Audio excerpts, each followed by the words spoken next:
Um, I believe it is my basic character promoted by my mother. I say my mother because my parents were divorced, but she taught me the principles of character, respect, truth, grace, and the fruits of the Spirit. I come from a family of the cloth, and I believe that's my strength today, especially in the information economy, where today there's a change. And it was talked about by the cooperative person who said that, times have changed and we have to change with it.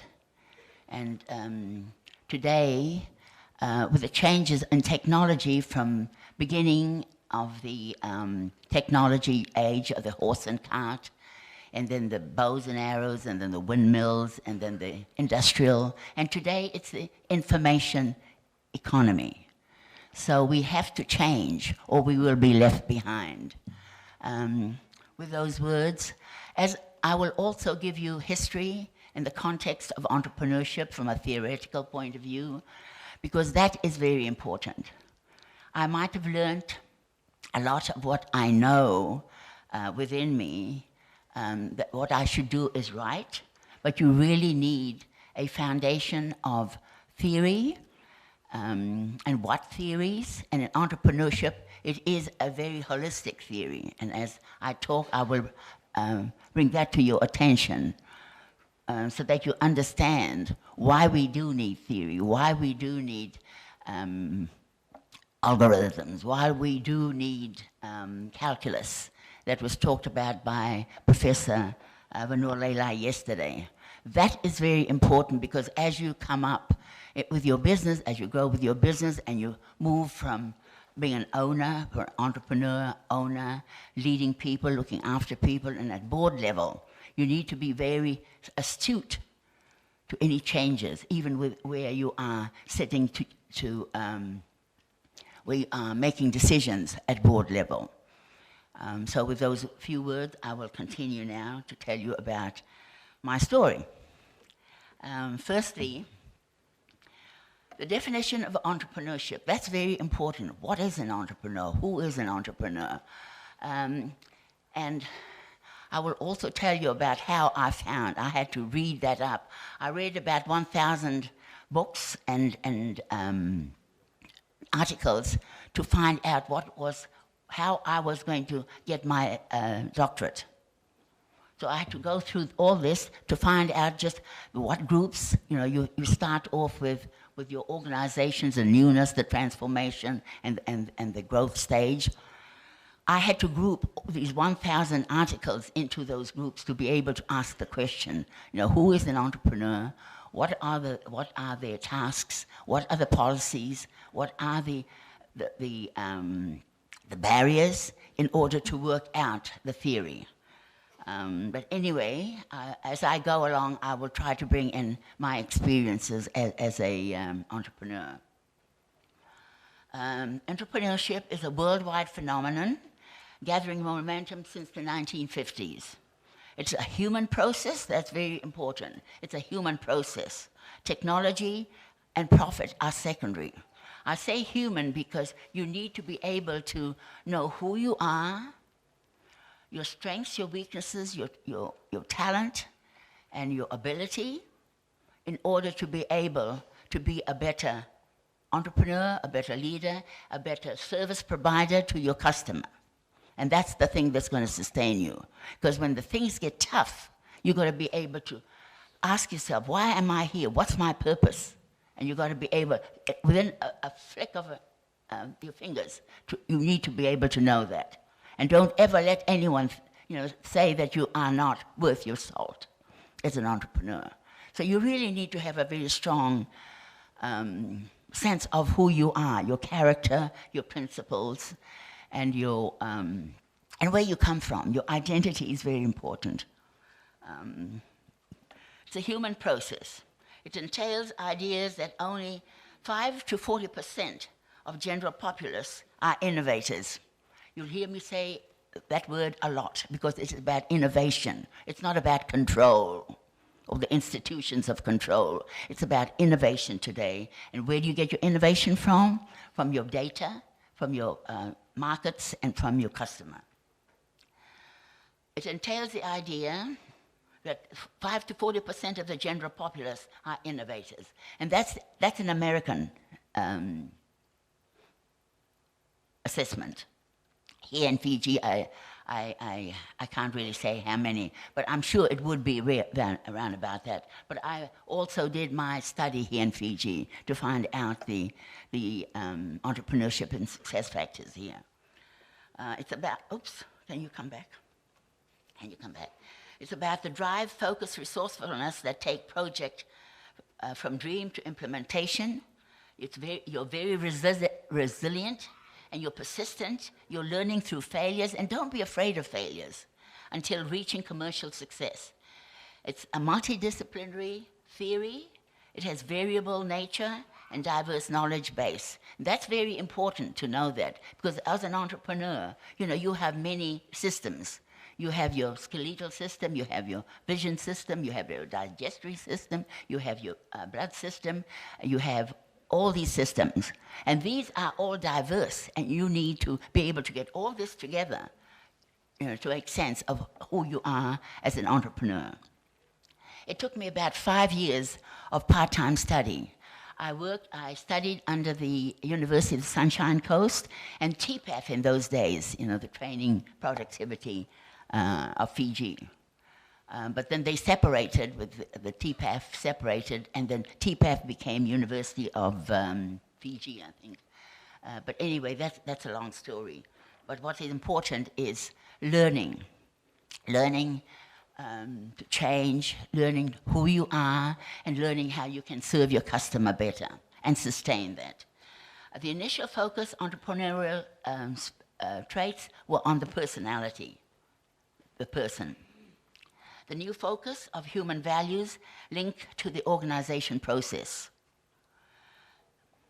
Emphasis on business context and relationships, feedback systems, premium on valued customer service perspective. That's very important. Who is your customer?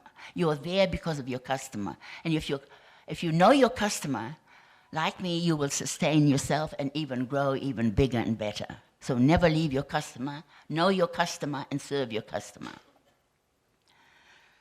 The definition, there's no consensus. There are varying views. Economic classicists, they say it's about buying and selling. Balance, creative destruction, agents of change. The labor market people or economists say it's about informed decision-making, becoming an employer or employee. The social anthropologists, they say that it is response to market diversity and human value systems. And the sociologists, they say it's a learning process, rooted in history linked to the transformation, Protestantism, Western capitalism, Weber's 1994 Protestant work ethic. Hard work is a calling, accumulation of capital is a sign of salvation.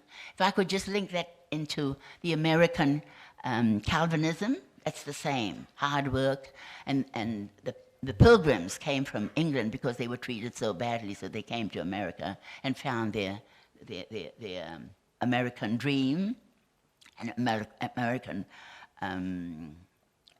democracy and democratic institutions and freedom. So Calvinism and entrepreneurism is very close. And then that's why it's linked to the spiritual and the moral capital. I keep coming back to that because I believe that my character is strengthened by knowing my moral and my spiritual perspectives and values. De Pruim and Depew, they are the New Zealand writers on entrepreneurship. They reinforce the argument sourced from the social embeddedness of entrepreneurship. And Skinner's 1971-2002 black box. I'll come back to that. The black box, Skinner says it's in everybody. It's in your brain. And you need to just read and know and do more to find out, and you will find your solution, any solution in life, in this back box. But you need education and you need cultural literacy, whatever culture you come from. That's very important.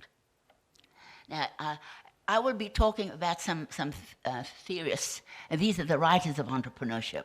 I don't want to go too deeply into that, but I just want to impress upon you the importance of theory in entrepreneurship, because it is embedded, socially embedded, the Bloom talks about. When I say socially embedded, it is about today social networking, the clusters, and with the new technology, you have clustering and opportunities for small to medium businesses. Anyway, Porter, he's very famous, and the use of innovation, his diamond perspective, and he wrote about this in 1990, 2006, strengthens the direct relationship between social subjective well-being, creativity, innovation, and successful entrepreneurship in high-tech, high-growth firms. The organizations of economic and cooperative development, they're very much, it's an international organization that promote policies to bring about better development of the people, wherever they are.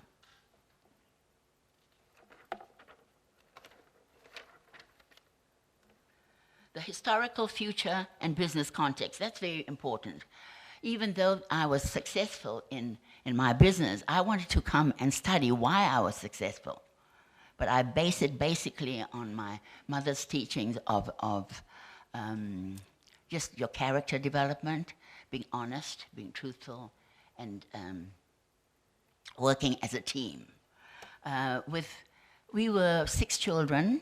My mother was divorced, but she was so smart. She only went as far as Prima 3, by the way.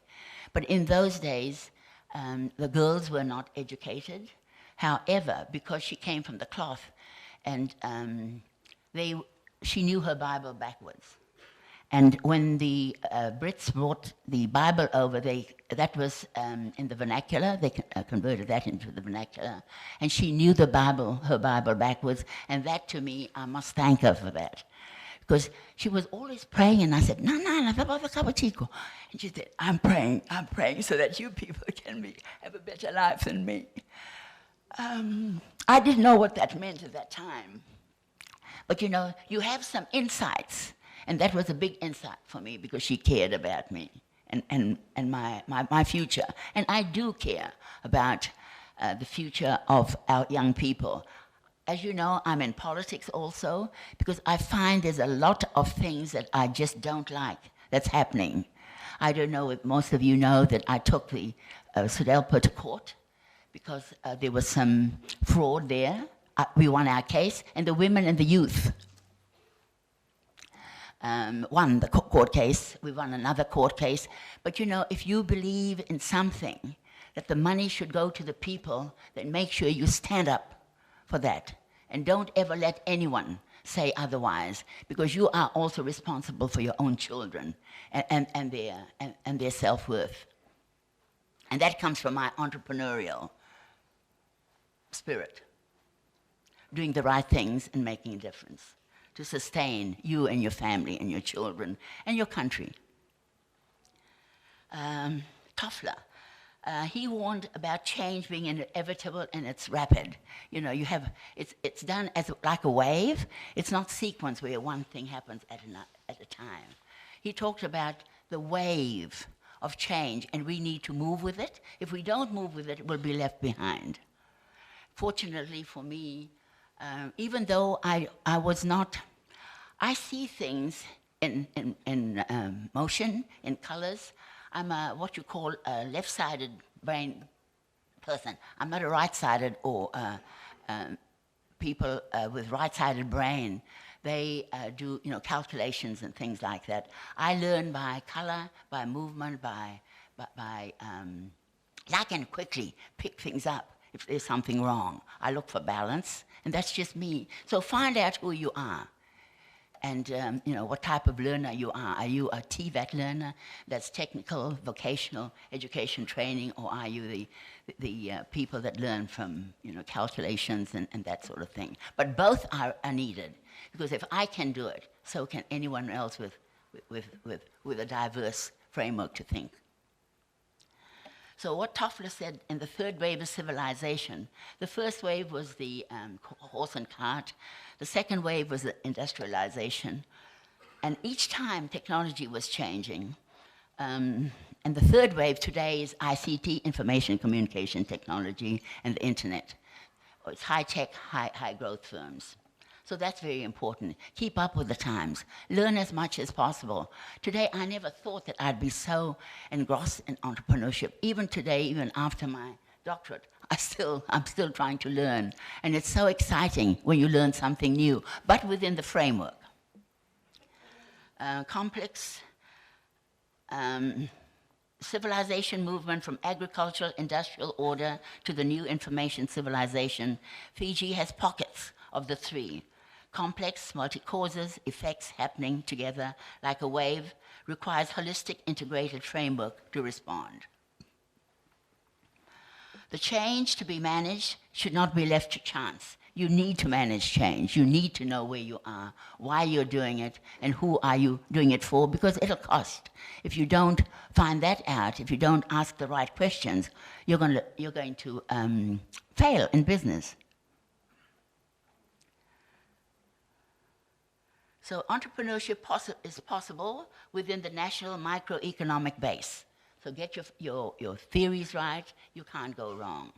But as you're getting theoretically orientated, you will find that you will get far more, you have more confidence, and you can argue from your point of view, from what you've learned, and that's the person you should be. Develop yourself. I saw it over there. Be self-sufficient. Know who you are, and don't be afraid to argue, and don't be afraid to make a mistake. If you're wrong, say you're wrong. If you're right, that's great. It makes you feel better, you grow and develop and your self-esteem will grow and develop. And that's who you should be, finding yourself based on. If I could just come back to, if I may, the biblical, about the talents, the one who was given 5 talents and increased his to 4, 10, and the one who had 10 to 20, the one who had 1 buried. And that's Matthew 25, verse 14 to 30. These biblical stories are so relevant today, and I find more and more, the more I experience success in Hotbed Kitchen, we're even being offered from overseas investors who want to take us on because of the good reputation that we have. So don't forget that. You are who you are, but your image is also important. Entrepreneurship, as I said, is multidisciplinary. It has a capital base. It has an economic, financial, technical, moral, ethical, spiritual, political, information, holistic framework that is integrative, it's very dynamic, and it's wave-like. It allows you to change and reform. And this ties in with the UN Sustainable Development Goals of 2030 that was signed by Fiji, which is an extension of the Millennium Development Goals 2015 of CEDAW. And this week it's women, and that we are trying to promote equity. From a point of view of, as a leader of my company, we now operate 26 shops, I think 26 or 77. Yeah, okay. But we're ready to open another 3. And in these COVID times, why is this happening? It's happening because the people demand our product and our service. Now, with those sustainable development goals, it's very important to also know that this gender equity is so important. In my company, if I wasn't the leader of my company, we would never be able to have 50-50 all the way from operation, from the shops to executive to even the board. And you've got to make those changes. Why? Because institutions in the past, they were to control people. Today, it's about empowering people, training people, educating people, and there's a difference. And I want you to understand that there is a difference. Most of you would know, the feminist movement, where that became a big global thing to bring about changes. Now, with the changes, the CEDAW wanted about 30% of women in parliament. Today, it's only about 25%. And in Fiji, it's only under 20%, thereabouts. And it's going to take time to bring about equity. Equity is so important. Why? Because women do things a little bit differently. And may I add also that there are some very supportive men, and thank you very much, men. We need you to bring about changes. But you needn't be afraid of us, because after all, we're here for the same mission. I said something funny, okay. We're here for the same mission, and to sustain mankind and sustain Mother Earth, and especially now with the climate change, we've got to think of those issues. How I found my answers to my questions, I had to find out. I had to write a thesis. And I had to write a thesis based on success factors, entrepreneurial success factors in Fiji. So I had mixed methodology, the exploratory, when you talk to people, and then the qualitative or quantitative, descriptive entrepreneurial framework. That's the hard one. That's all the sciences and all the statistics and that one. But anyway, we worked very closely with the University of South Pacific and University of Sunshine Coast. There was a Mr. Singh that was very helpful in the second part of my thesis. But I don't know where he is, and I'd love to know where he is today. He was very helpful in helping me in that part. So, for learning, don't be afraid. Come out and learn. But in so doing, life is far more enjoyable, far more satisfying, especially when you're reaching your own goals. They were talking yesterday about, what else? Another thing too, when you're succeeding, you don't mind how hard you work. I was opening 10 shops, 3 shops for 10 years. 3 shops a year for 10 years. I set up 30 shops. And I was so satisfied that I wasn't ever tired. I had lost a little bit of weight, and I was glad about that, especially around about here. But, you are satisfied because you are achieving something that's real and that's truthful. Now, I won't say too much about that, the framework. So the methodologies is very important for you to design your questionnaires and to find out and to write a thesis and get it awarded. And it took me 5 years doing part-time, and I was a distant student with the University of the Sunshine Coast. There were 18 of us, and I'm surprised. I don't know what happened. I think it's because the politics where TPAF and University of Fiji came in, and then University of Sunshine Coast had to go. So I was the only one left, and I was the only one out of the 18 that got my thesis, and I was so pleased. But the issue is never give up. Never ever let anything stop you. If you believe in something, do it. Okay? Because the benefits will come eventually. Success factors indicated locally. Can you just go back? I think something is. Yes, I think. Yes, thank you. Key findings impacting entrepreneurial success in Fiji. I found about 186 success factors, and I was so surprised. I didn't expect that many. But these were tested statistically. You can't just come in and say, this is success factor, this is success factor. No, it had to go through the machine and had two universities checking it. So I was very happy when I found 186 in Fiji. But these were the key ones. Employment, turnover profit, ICT platform, no innovation, opportunities from the value chains, The source of capital. Source of capital, you know, there was 68% of my sample population that got their money, not from banks, but through their own relatives. And I was quite surprised about that. So obviously the banks were, you know, a little bit too tight with helping entrepreneurs. They should be supporting entrepreneurs, I believe. I think that's much better today. And the fact that this is now available for everyone to come and hear anybody's story who have succeeded, you know, it makes me very happy to know that this facility is here for people to come and tell their stories. The opportunities from the information communication technology and the clustering of these and the value chains right throughout the world. And also the loan equity to capital. Because they were able, 68% were able to get loan from their families, it became important because to me, the banks weren't doing their job. So that the families, and De Bruin talked about the social embeddedness. So, you know, love your families, help your families, because one day, you know, you can help them in them lending you the money. The structure of the firm, that's very, very important. Motivation. A lot of people were motivated because they wanted satisfaction, they had their own capital, they worked from home, and they wanted to be their own boss. And the business type, for me, mine was a service industry.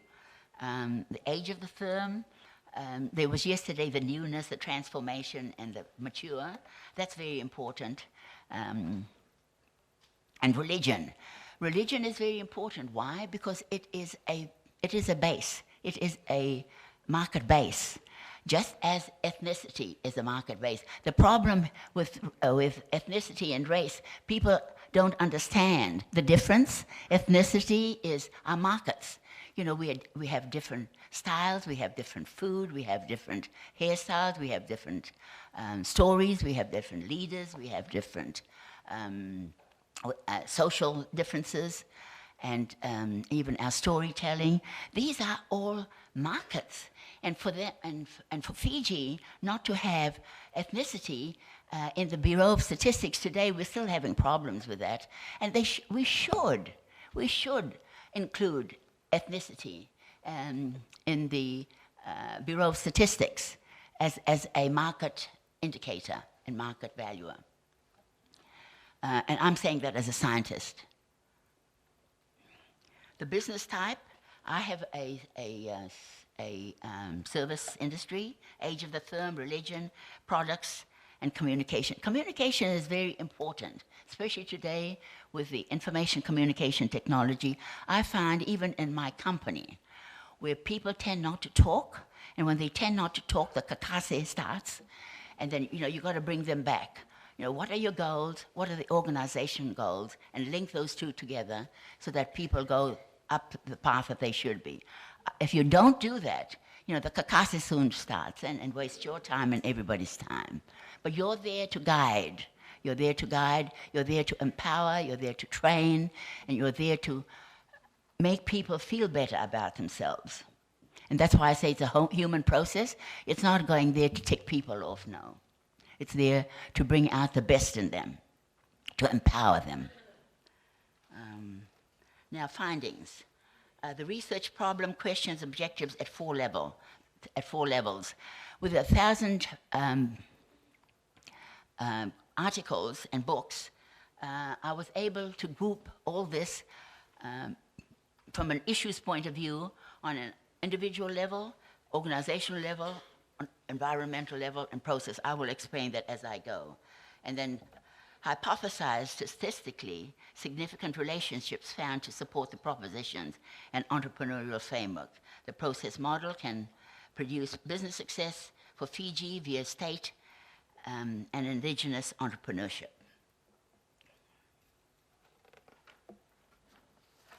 Now, justification for the research. In 2005, I have to go back. I have to give you history.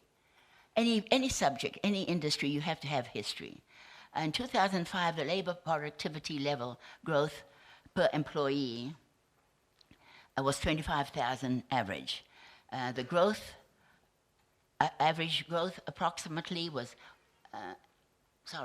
average growth approximately 1% per annum from 2005, which established that 117,000 people were underpaid employment, and exports for small business had a very small presence in the market share. So that's basically simply the Fiji position then. Unreliable employment statistics in Fiji, more work has to be done, I believe, especially today. Fiji continues to lose ground. The United Nations Human Development Index, Fiji was 66 in 1995, 72nd in 2000, 81st in 2002, and 92nd in 2018. So we're getting worse. Now, why are we getting worse? Because we're not addressing the issues. We're not addressing the problems. We should be a free democratic society where people can solve their problems. And as Skinner said, you know, you've got a little black box here, and you can find the solution if you allow that little black box to open with education and cultural literacy. Fiji, one of the highest statistics in the world on domestic violence, Strategic Development Goals 2030, number 5 and 10. So to me, as a woman, you know, it concerns me that we have one of the highest rates of violence against women in our country here in Fiji. Something's wrong. Something is wrong. Because knowing where I come from, you know, we're taught about Christian values. My parents were divorced. But, you know, you don't have to hate people. You can still create, innovate, and find who you are. You shouldn't, no one owns anybody. No one owns anybody. Don't ever think you own anyone. You just find yourself, find your niche, do well, love everybody, take care of whoever you're supposed to take care of, and enjoy life. And that to me is the way to go in life. Even though you will meet some difficulties, so what? Okay? You are in control of everything, not anybody else. So that's violence against women, and it really concerns me. But we can do more. We can do better. Fiji is one of the highest, development of entrepreneurial framework, process model, tap market opportunities in ways that create value, addressed by research problem, questions, objectives, propositions, and figure 1.2. We can remove the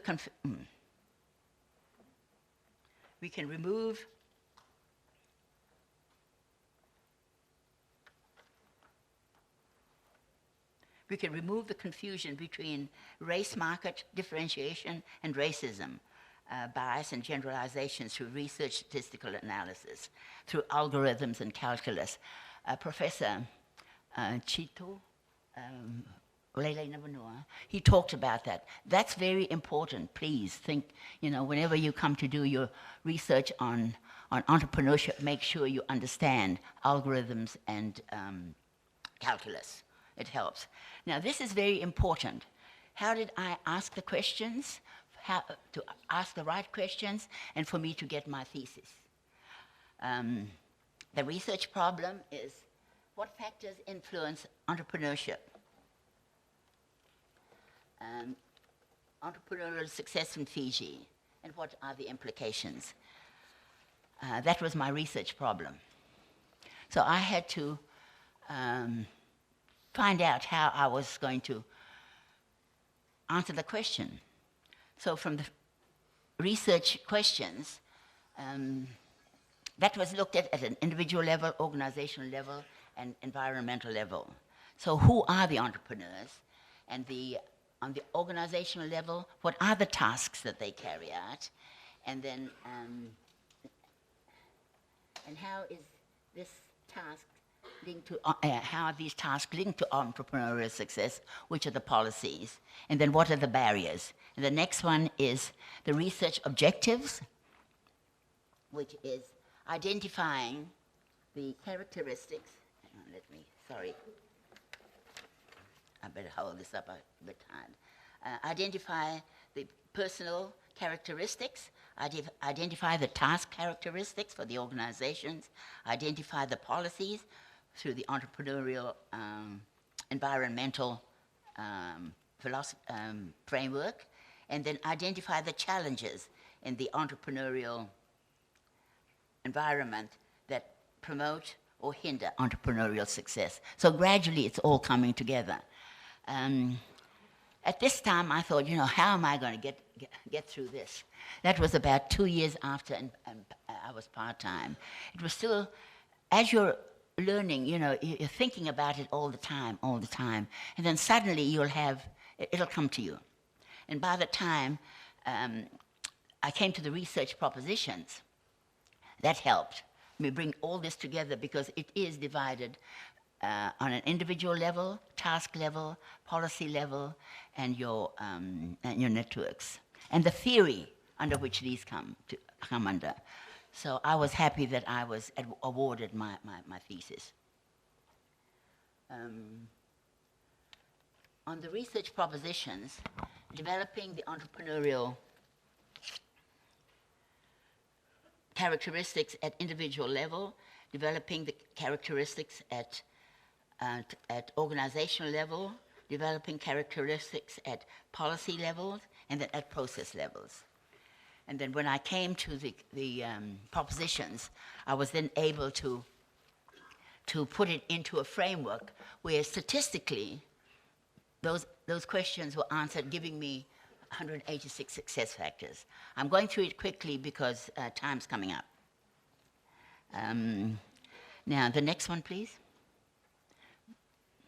Now, this is the one that has brought everything together, all the differences and the questions and the different tasks at individual, organizational, policy, and environmental levels, and the theories. This has brought it all together. You're grouping all the time to see the patterns, and you're asking questions. So this entrepreneurial process model belongs to Timmons, and it's forces driving successful new ventures creation, developed by Timmons in 1999, 2006, Timmons and Spinelli, 2007, 2009. The model can be modified for entrepreneurship in Fiji, which I did. The other model that I was using was Ratu Sukuna's three-legged stool. He talked about this in 1980, and at the time, no one understood him. He talked about the three legs, the matanitu, which is government, the church, and the vanua. And he always said that has to balance. And I mean, today he's been thrown out. No one understood that he was an entrepreneur. He is an entrepreneur. And what he said, these go to balance, and how do you balance this? It's balanced in the balance sheet. What are the risks, what are the benefits, and what do you trade off? And that's got to be accounted. That's got to be accounted through good governance. I will just briefly say that. So this is what brought everything together. Oopsie daisy. What's happened?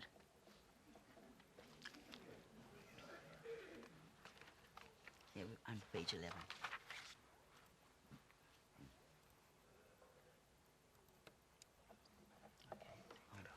Okay. That can go to the next. This is the entrepreneurial process model. I'll just explain that under the, hang on, sorry. Under resources, yeah, that's all right. Under resources, that's the environmental information for finance, social, technical, political. That gives you the theory of all these theoretical frameworks. And the organization level is the opportunities. Organization, and you hear people talking about the value chain from throughout the world. That's the one that is giving us market diversity. And then for the team, it's individual team building. Team building today is very important. It's not about controlling people. It's not about ticking people off. It's about developing people. And you get, you get the best out of people if you make them feel better. And for me, I believe that we're still here, and we even were offered investments. Even today, we're being offered all the time. 3 came in the last 3 months. And it's because you develop a character and you develop a truth about yourself. People want truth. They don't want lies or conspiracy theories that's going on, divide and rule, and which is happening in America. You know, we have to set the example. We in Fiji can set the example that it is about truth. It is about trust. It is about, you know, the fruits of the Spirit, respect, trust, and grace. Anyway, can we move on, please? But coming back to Ratu Sukuna, he was a entrepreneur. People didn't understand his model, and he needs to come back to be recognized as a man probably before his time, in 1980. The entrepreneurial process model, can you move on this one here? Because I think I've explained that. There's something that really concerns me, and that's the Bureau of Statistics. Briefly, following the 2000 statistics in the Ministry of Health report, pages 34 to 42, cited by me in 2008, cannot be found today on the Bureau of Statistics in 2019. I asked, at the time, Dr. Esther Williams, personal contact. The university even doesn't keep any more statistics on ethnicity. Now, this is a shame. Why? You know, if you've got to count your dollars and cents, you've got to have dollars and cents to be able to do your accounting. And here, ethnicity, we're different. But being different doesn't mean to say you're racist. We're different because we need to study, you know, the differences and what it causes health-wise. I'll come to that shortly. The following statistical data is presented from the 2004 Ministry of Health report. And I'm presenting this hoping that we will find the truth and that the Bureau of Statistics, the money is paid by the taxpayers to get information out to the public, but that's being held back. And I question that as a scientist. I question that as an entrepreneur. I question that as a human being, that we need to be diverse. We need to also unite, but we can only unite through truth and respect and grace. Now, in 2000 the infant deaths by race over total infant deaths.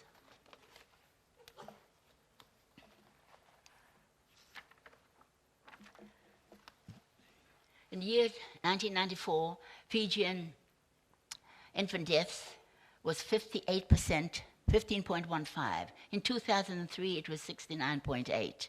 The Indian Indo-Fijian was 37.6, and then it came down to 26.6. The others was 39 and 29 in those 2 years. Now, we don't have those. They buried it. You know, why? What are we afraid of? We shouldn't be afraid. We need to look at knowledge with an open mind and see how we can change to be better people, not be afraid. Briefly, oops, what's happened there? What did I do?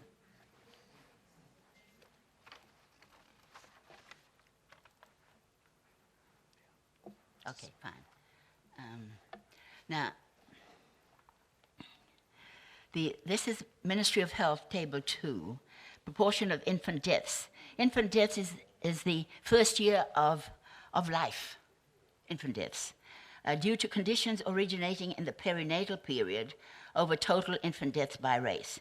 Perinatal period is few weeks just before and after birth.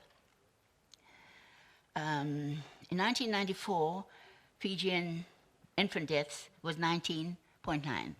In 2003, it went up to 58.9. The Indo-Fijian was 21 in 1994 and 21.6 in 2003. The others was 0.096 and then 2.7. Now, what does this tell you? This has to be studied. And it needs to be studied so that we look at it theoretically and we look at it scientifically and not in a biased way or in a frightened way. So I'll leave these questions to you.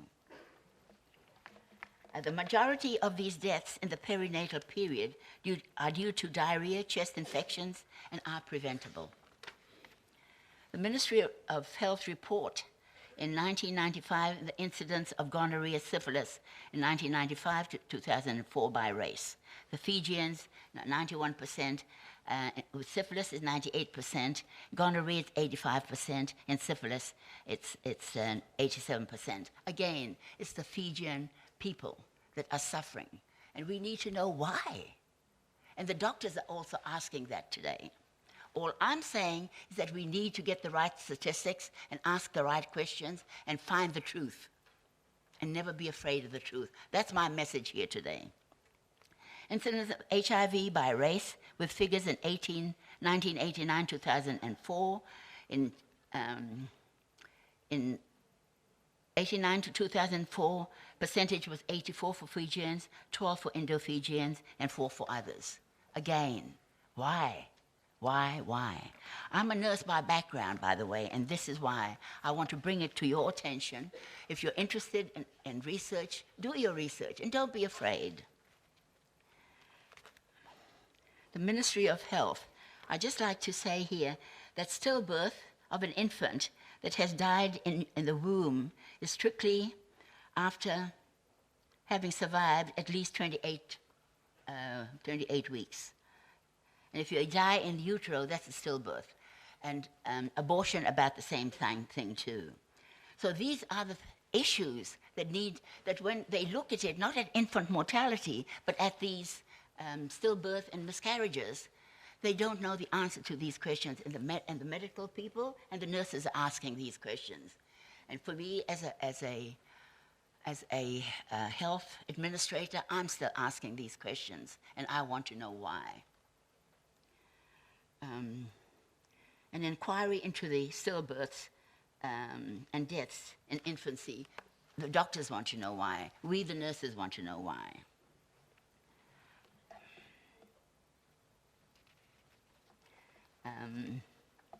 Next one, please. Next one, please. Okay, hang on now. I think it's, no, keep it there, keep it there. I think back, can you bring it back? Next one. Yes, that's the one.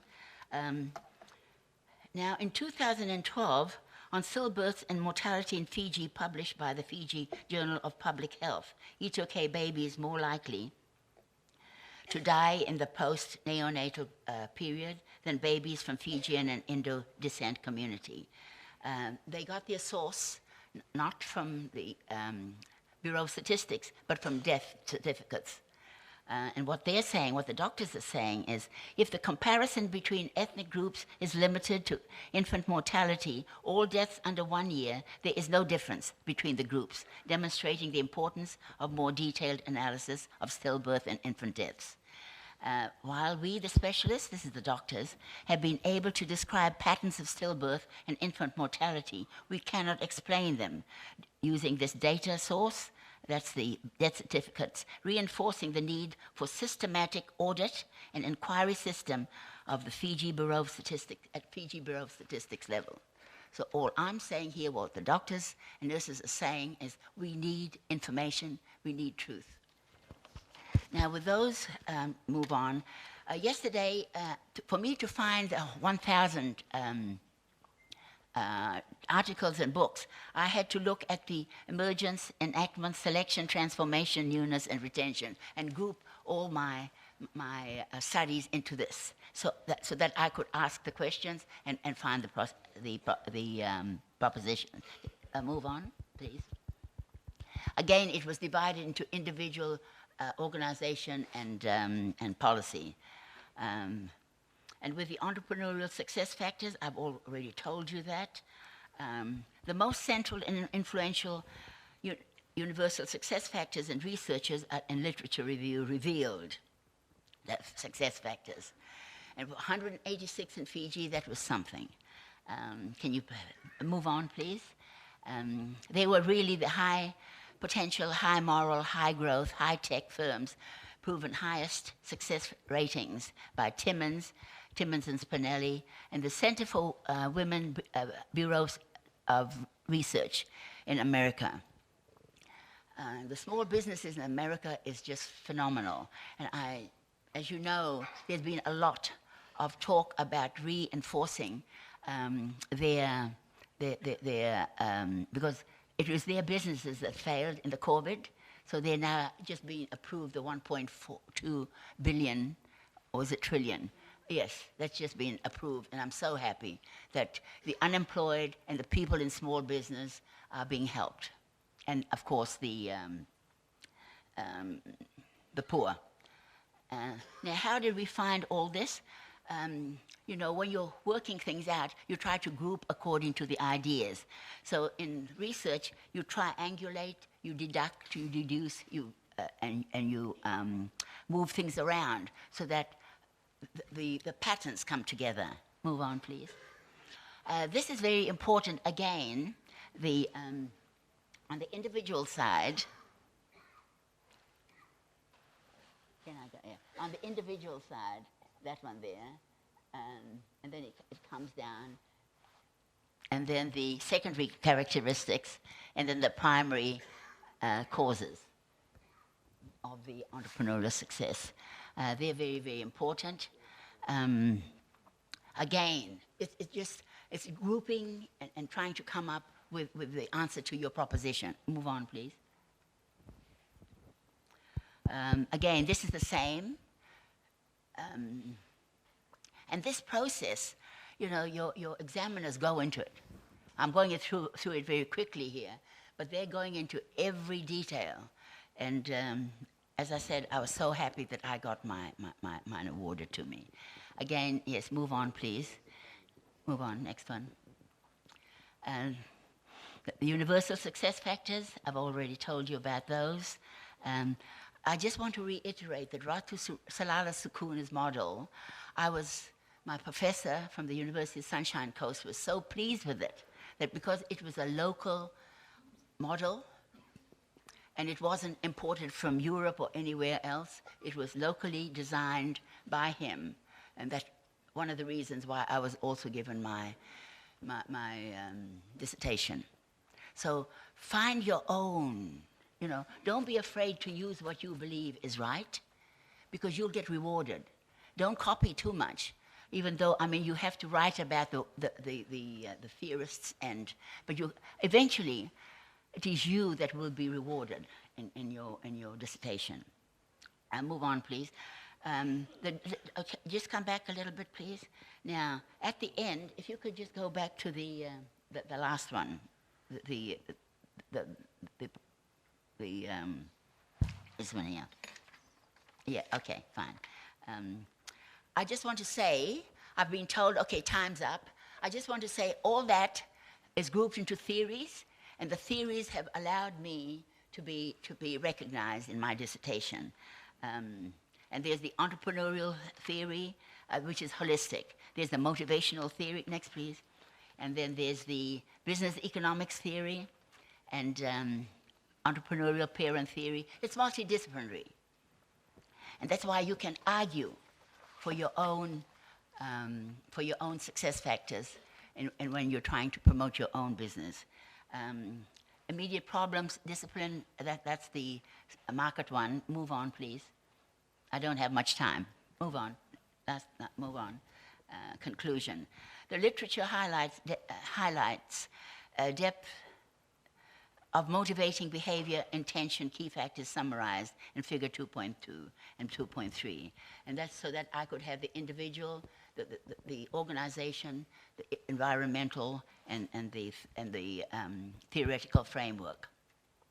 This is found by triangulating process, induction, deduction, adduction, and a nested strategy. These are all words that you have to know about, and if you're going to write your thesis. Next, and if I could just bring to your attention the triangulation synthesis, began process induction. And I would like to just bring to your attention the Fijian word for change, and it's there in our language. Bulia is creation. Bulibo is new creation. Vulibo is new learning insight. Ngaunabo is new order. Yabubo is new structure. Yalubo is new spirit and soul. Raibo is new vision with enlightenment. So in our language, it's there to bring about change. So don't be afraid to change, because you will get the benefits. And with those words, thank you very much. I've been told that my time's up. Thank you. Yeah, Mary, just for the benefit of our listeners that are here, we have people who like to go out and try baking bread. Like you're famous for it, like you own the hot bread kitchen, eh? And we haven't heard anything about the hot bread kitchen, how you started, and because Okay. that was really the relevancy of Okay. of actually Okay. bringing you here today. I'll try to sum I'm that sure up in a most few of the minutes. audiences that are here would really like to hear how you started with your business. Okay. To be able Okay. to take that business idea back, back to their villages that have come from, Yeah. to their islands they've come Yeah. from. Perhaps you Okay. might like to share with us some Sure. of Okay. some of the I'll sentiments try that to you share have. that with you. Yeah. As I said, I was successful before I went to university. So I was doing the right thing. I was trained as a nurse. It's very strict. Your standards is very strict. You arrive on time. Your policies, you've got to stick to your policies. You can't make any mistakes. You make a mistake, they'll kick you out because you could kill a patient. I mean, that's how you have to be. You've got to make sure that you know what you're there for, why you're there, and enjoy it. But anyway, we saw Hotbread Kitchen in Brisbane, and we all thought, that should be able to work in Fiji. My husband was at the time studying to complete his PhD, and he had to pay back his scholarship, which he did. We made sure. And I used my money to get Hotbread Kitchen going. So, but family, you accept this. We saw the Hotbread Kitchen in Kenmore, where we lived, and the guy who owned it was a rugby player that saw it in Melbourne, and the idea came from Europe. So this is how, through travel, these ideas come about, the value chains that I talked about. So we came, it took 5 years in those days. And in those days, they didn't allow outsiders. There was, the policy was, just protect your own people, don't bring in outsiders. That was the policy in those days. It took me 5 years, so David Bedgood, the baker, said, Mary, I can't wait anymore. I've got to go. So we found a local baker, and both Jim and I were not business people. We didn't know anything about this. But we learned, and then after we asked some business people to join us, and after 6 months I thought, heck, I'm doing all the work, why do I need them? So we bought them out, and you've got to believe in yourself. And my education in management, nursing management, health management, helped me set up the kitchens. You have to be disciplined in a industry. You can't just start off, because it is about being you got to know what you're doing, and you got to believe in it. And I was cleaner, I was sales girl, I was baker, I was banker, I was everything in the first 3 months. And then we were able to pay off our loan, which was $36,000 in those days, paid off within a couple of weeks. And we haven't looked back since. It's not an easy industry. It's a price-controlled industry. Now, I believe we shouldn't be doing price control. We should be, letting people buy what they want. And competition, more people can come into the competition. But flour mills tried to compete with us. They couldn't because it's a special area. It's a specialty area. You got to make your customers believe in you. That you say, if you say you're going to open at 5 o'clock in the morning, you're going to be there, and not 6 o'clock or 7 o'clock, because they will never come back. So you need to be very disciplined. Yeah, just another question, Mary. To be able to retain the funds to start your business, did you already have the funds? Yeah. No, because there are people here who have the business idea but don't have the funds. Some maybe, they already have the funds but don't have the business idea. You know, my stats found that out of 68% of my sample population, they got their funds from their relatives. So use your relatives, because you can always pay them back. And I mean it, I mean it. You pay them back, and never ever owe anyone anything. If you owe something to somebody, pay them back, because you'll get more back in, You do. I mean, to this day, the doors that are opening for me, I can't believe it. Even COVID, three businesses asked us to go into business with them because they trusted us, because, they know that I will always pay them back. And every second Thursday, we make sure that our people are paid, and we get the benefit from it, because you treat your people properly, you treat your customers right, they'll come back every time. All right. Thank you very much. Round of applause, please. Thank you. Sorry, I overspoke. Thank you very much, Dr. Mary Samsoni.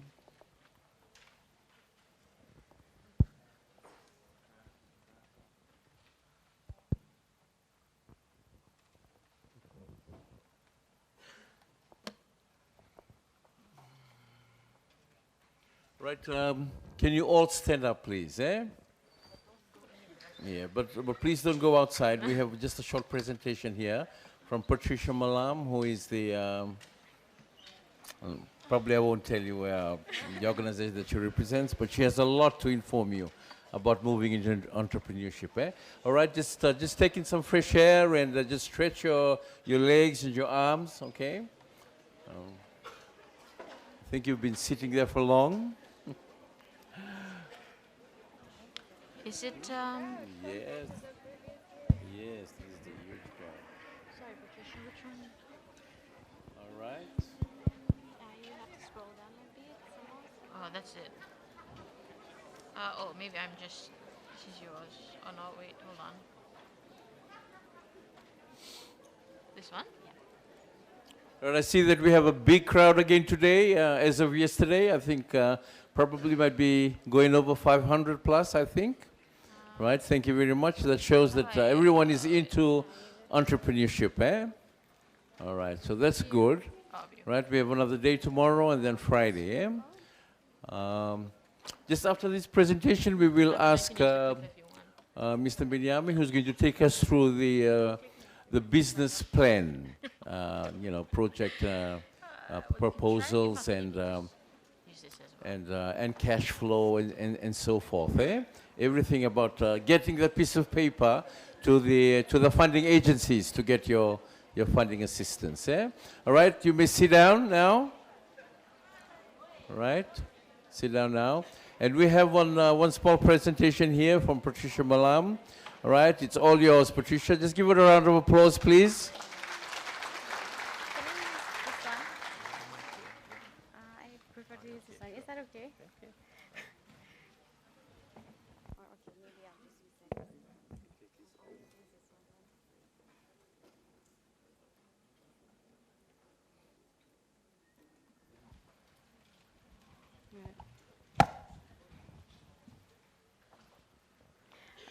Good afternoon, everyone. When I walked in the door, I was like wanting to turn around and walk back out because this is the first time I've come in here and it's been like jam-packed. The last few years that we've been doing this, we've had a good turnout, but I've never seen so many faces in this room during this fair. And yes, exactly that. I think because of the increased rate of unemployment, there's just this sudden exponential spike in self-employment. And I think it's really commendable that each of you, regardless of your age, your ethnicity, your profession, that you're here wanting to better understand the landscape. So a round of applause for yourselves for being here. So what I'm going to talk about today is how we can build back better. And this is not the technical terms that you might have heard about, like, like how we can recover in terms of financing. This is a more practical approach in terms of entrepreneurship. If you Google Build Back Better, the concept takes you into like a really, what can I say, a really complex rabbit hole of like within the political sphere, in the financial sphere, but the approach that I'm taking today is like on a very basic one-on-one entrepreneur's journey of how you can build back better moving forward. So this is me. I don't like to be called an entrepreneur. I prefer to be called a soulpreneur because I feel that I'm someone who looks at life and looks at business in the sense that like I like to do business not for profit, but just to benefit the community around me. And I studied biogeography. You will see all of the stuff in my bio, but that's not me anymore. I've done my studies, I've done my work, but this is who I am now. So I'm an environmentalist and a competitive bodybuilder. I do aerial and pole dancing to like stress relief. And I think living like minimally is the way to go, especially now when you realize decluttering your home is like, do I really need the things that I have right now? And most of the times the answer is no. I can wear like the same suit at least, like twice a week, and there's nothing wrong with that. So the topics that we'll cover today, consulting versus full-time, because prior to starting up this business that I've got now, I was doing a whole lot of consulting. So that was like I had lots of amazing jobs at amazing organizations, and I got into consulting.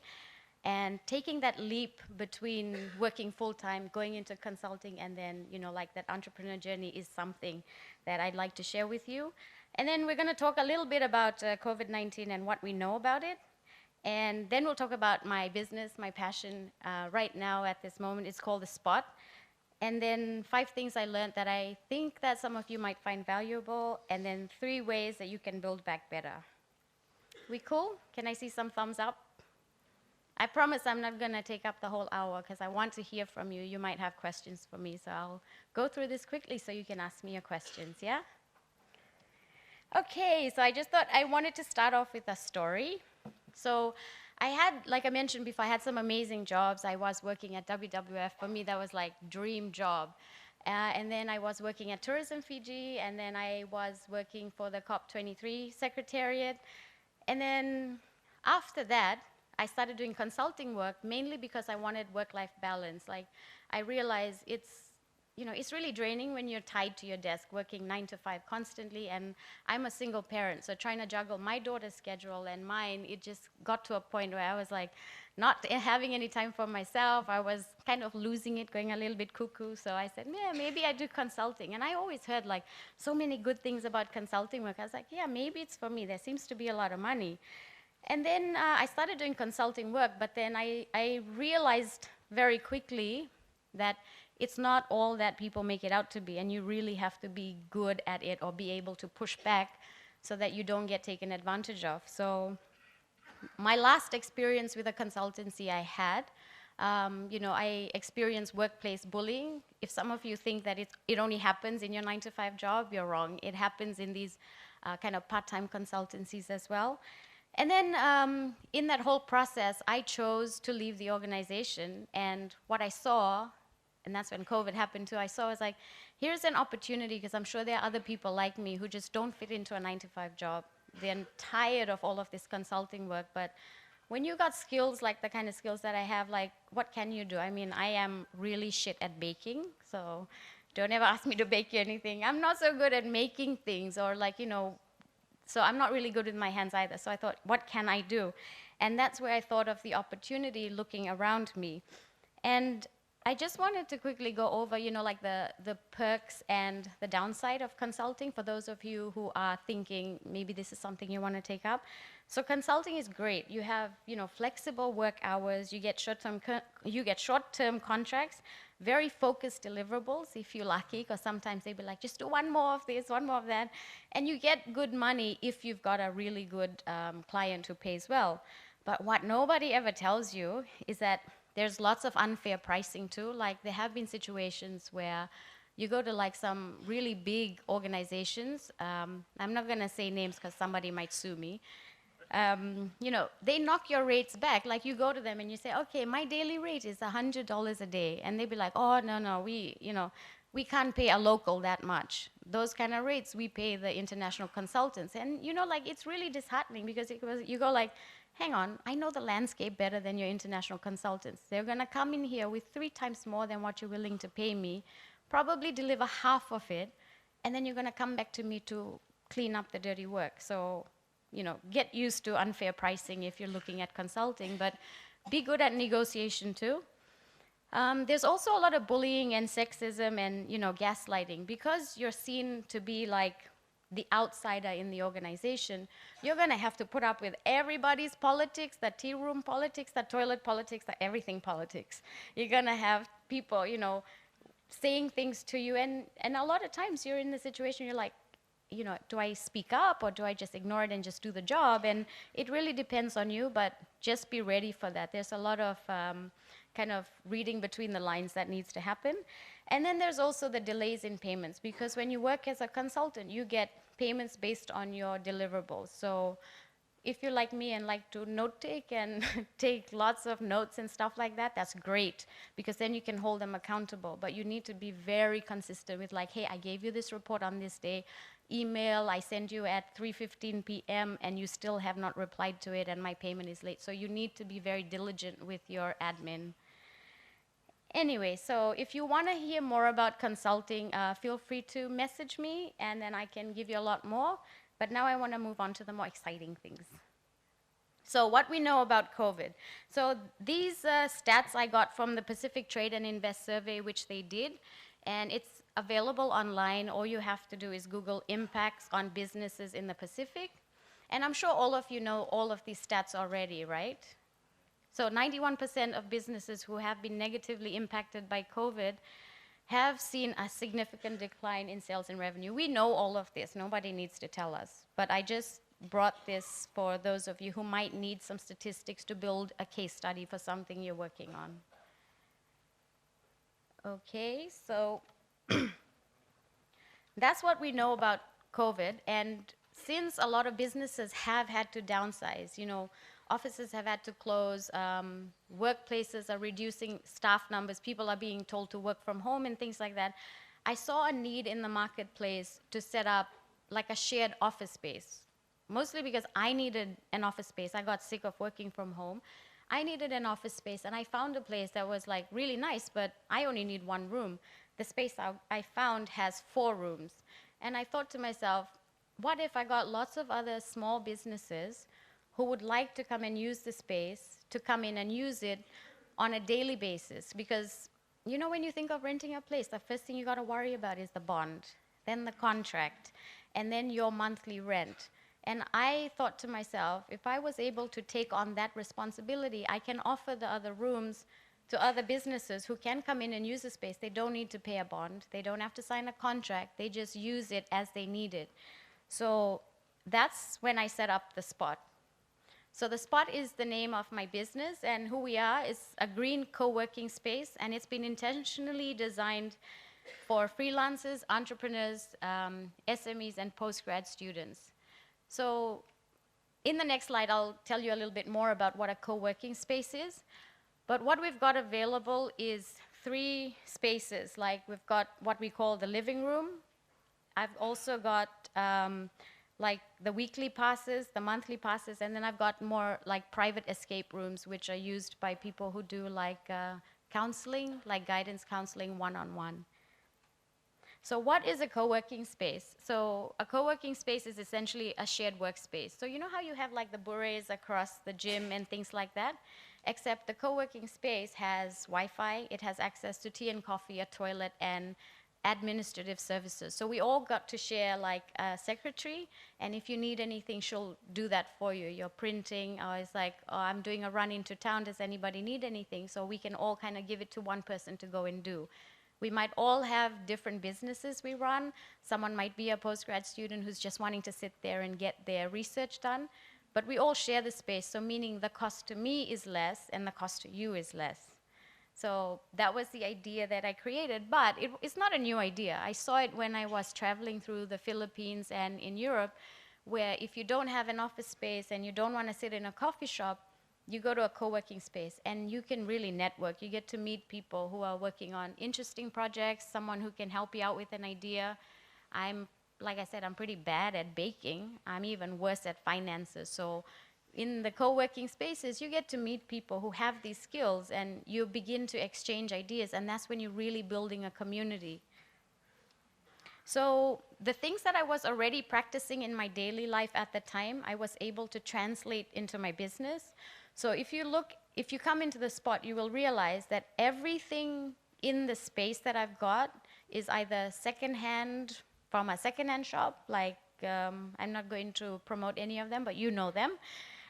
Or I went on the Barter for Better page, Fiji, and I traded on there, and then I was able to like outfit the place. So like every single thing in there is upcycled. Nothing is brand new, apart from the toilet paper and the hand sanitizer.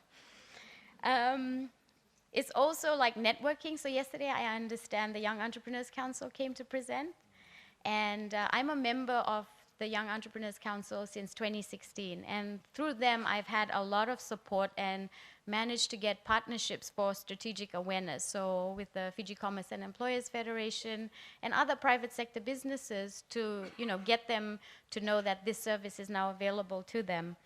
And then the other thing that I've been actively trying to engage in is community building. So supporting SMEs by passing on business. So I have a kitchen, to give you an example, I have a kitchen in the space that I run, and I've had so many people say, oh, you could set up one catering business, and in my mind I'm like, you don't bake, but anyway, set up a catering business, sell coffee, sell this, sell that, and in my mind I'm like, no, hang on, I know I'm not good at any of that. There are lots of other people who do that better than I do. So whenever I have group functions or anything, I outsource to one of them and say, hey, we're having a function, I'm providing the space, can you provide the food? So in the same way, if there's someone who does like graphic design and they need someone to help them with a project, I'm not going to offer that. I'll say, hey, I know someone. So in a way, you're continuously building a community because you're referring businesses. And this is the way that I personally feel business should be done in Fiji and the rest of the world, because there's only like a small piece of the pie that we all have access to. If one person takes all, then what about the rest? So there are 5 things that I learned in this whole process, from going from a full-time job to consulting to now starting up my own.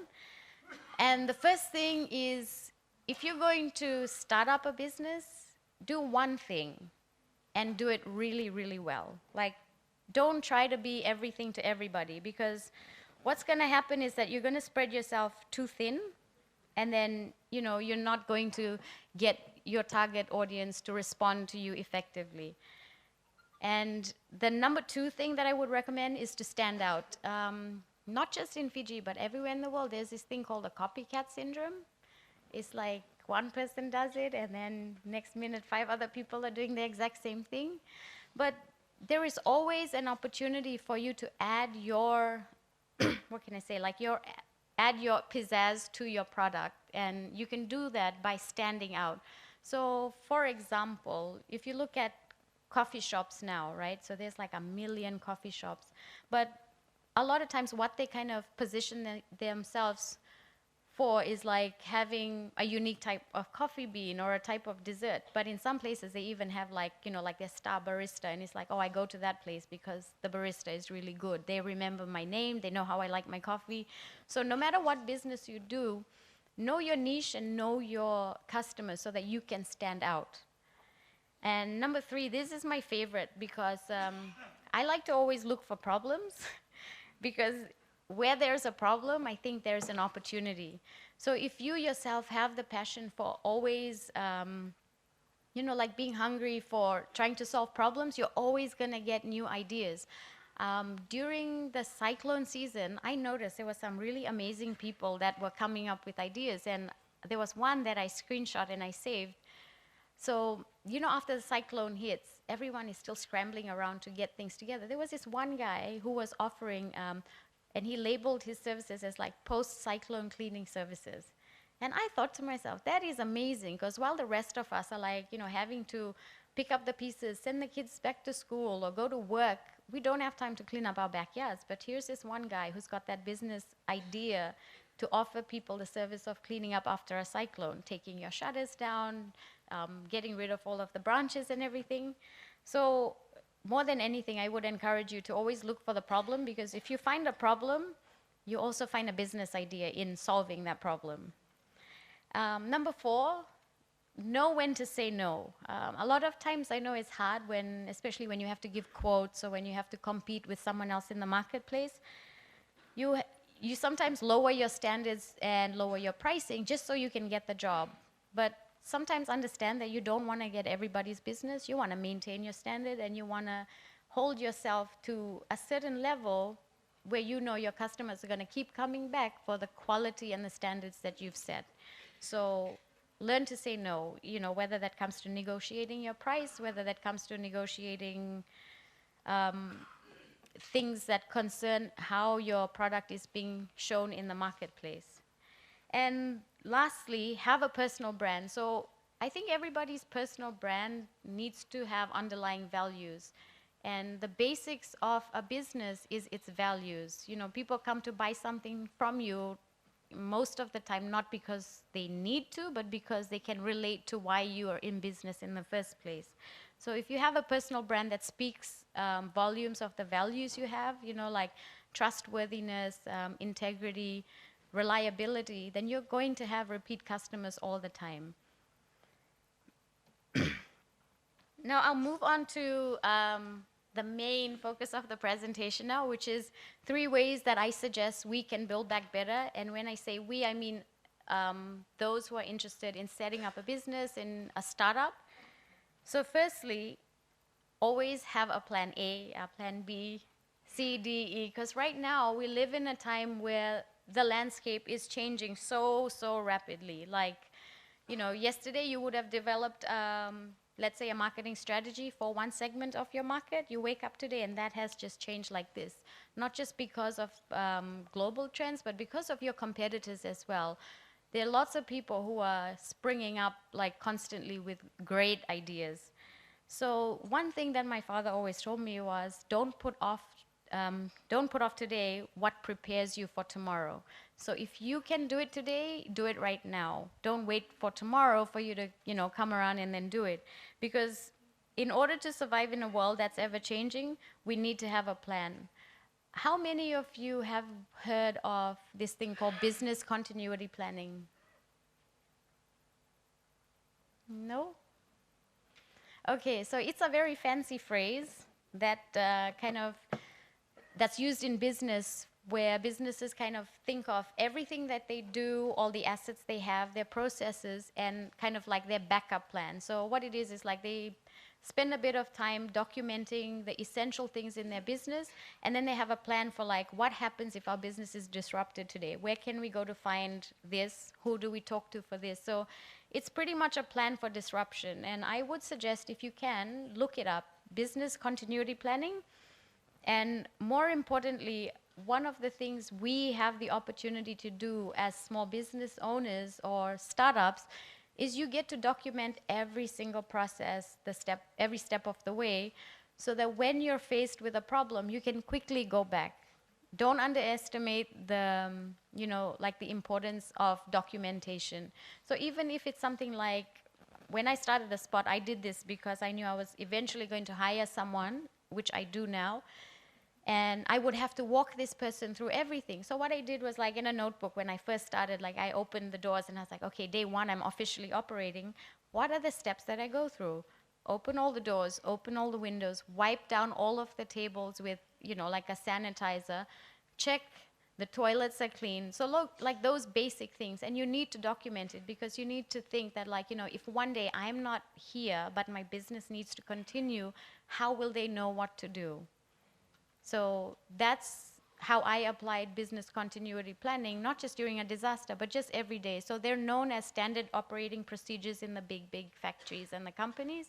But for a small business like yourself, just have a checklist of things that you do daily, things that you do weekly, or things that you do monthly, pay the bills and things like that. Those things are very important because then that will help you plan for the future.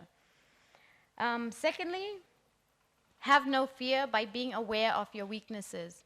Last week I heard a podcast, and the one line that stuck with me is that, what does it say? It says, fear stems from incompetence. So when you break it down, sometimes the reason that you're scared of something, whether it's like a job interview or whether it's taking the risk to pay a supplier something up front when your client hasn't paid you, it's because I wouldn't say incompetent, but it's because you're not equipped with the skills to deal with the risk that you're taking at the time. So how you can mitigate that is upskill yourself continuously. You don't have to sit in a classroom. Everyone's got a smartphone now. There's like YouTube. There's even TikTok. Like TikTok has some really great videos for like small businesses.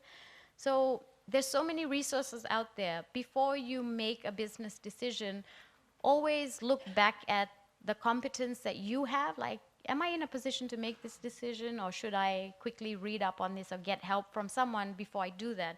So once you eliminate the fear, you're more competent. So when you make the decision, I'm going to go all out with this. I'm going to make this decision. I'm going to see it through.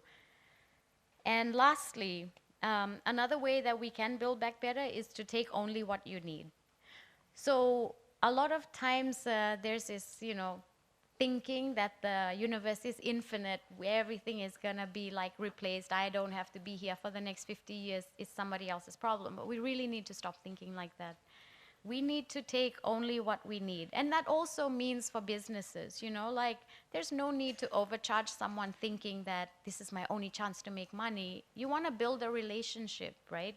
You want them to keep coming back to you, and when your customers come back to you, your business is sustainable because you have a captive market, and then you build a relationship. With the pandemic, we have seen we can't rely on governments, we can't rely on corporations, but what we can rely on are the communities that we live in, and these are the small, close-knit communities. And then if we're able to look after our communities at that level, can you imagine if we had like a network of these self-sustaining communities?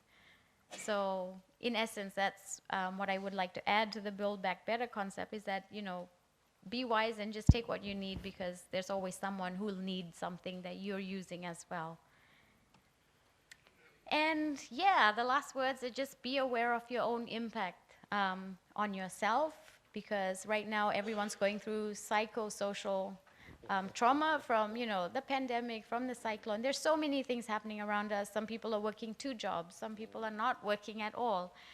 But you got to first be kind to yourself, then you can be kind to other people, and then just understand that everyone is on a different path right now, but beware of the impact you have.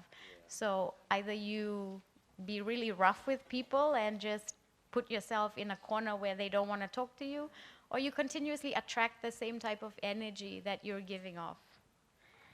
And by the way, my spot is located at 35 Gorrie Street. You can find me on Facebook and Instagram, and our handle is thespot679. So that's it, and now I will invite questions. Right, thank you very much. A round of applause, please, for Patricia Malam. All right, are there any questions that we could pose to her? It's a very difficult thing to actually locate this fitness trainer, so to speak. Yeah? So, any questions? Forthcoming questions for her, please.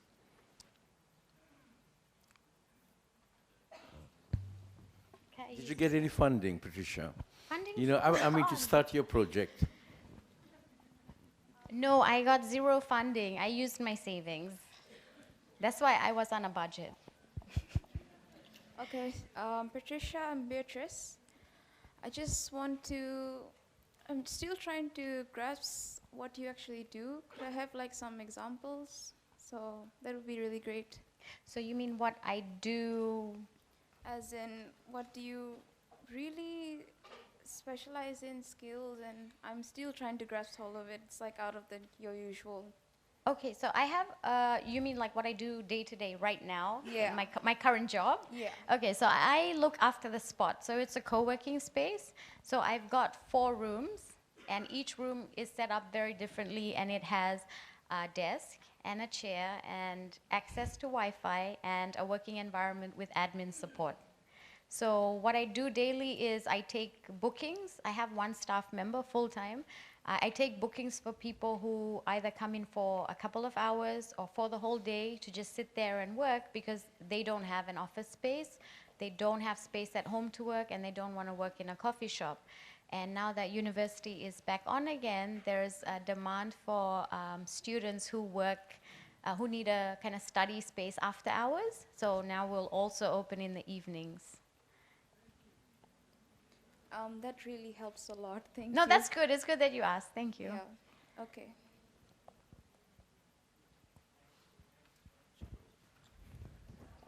Oh, there's another question here.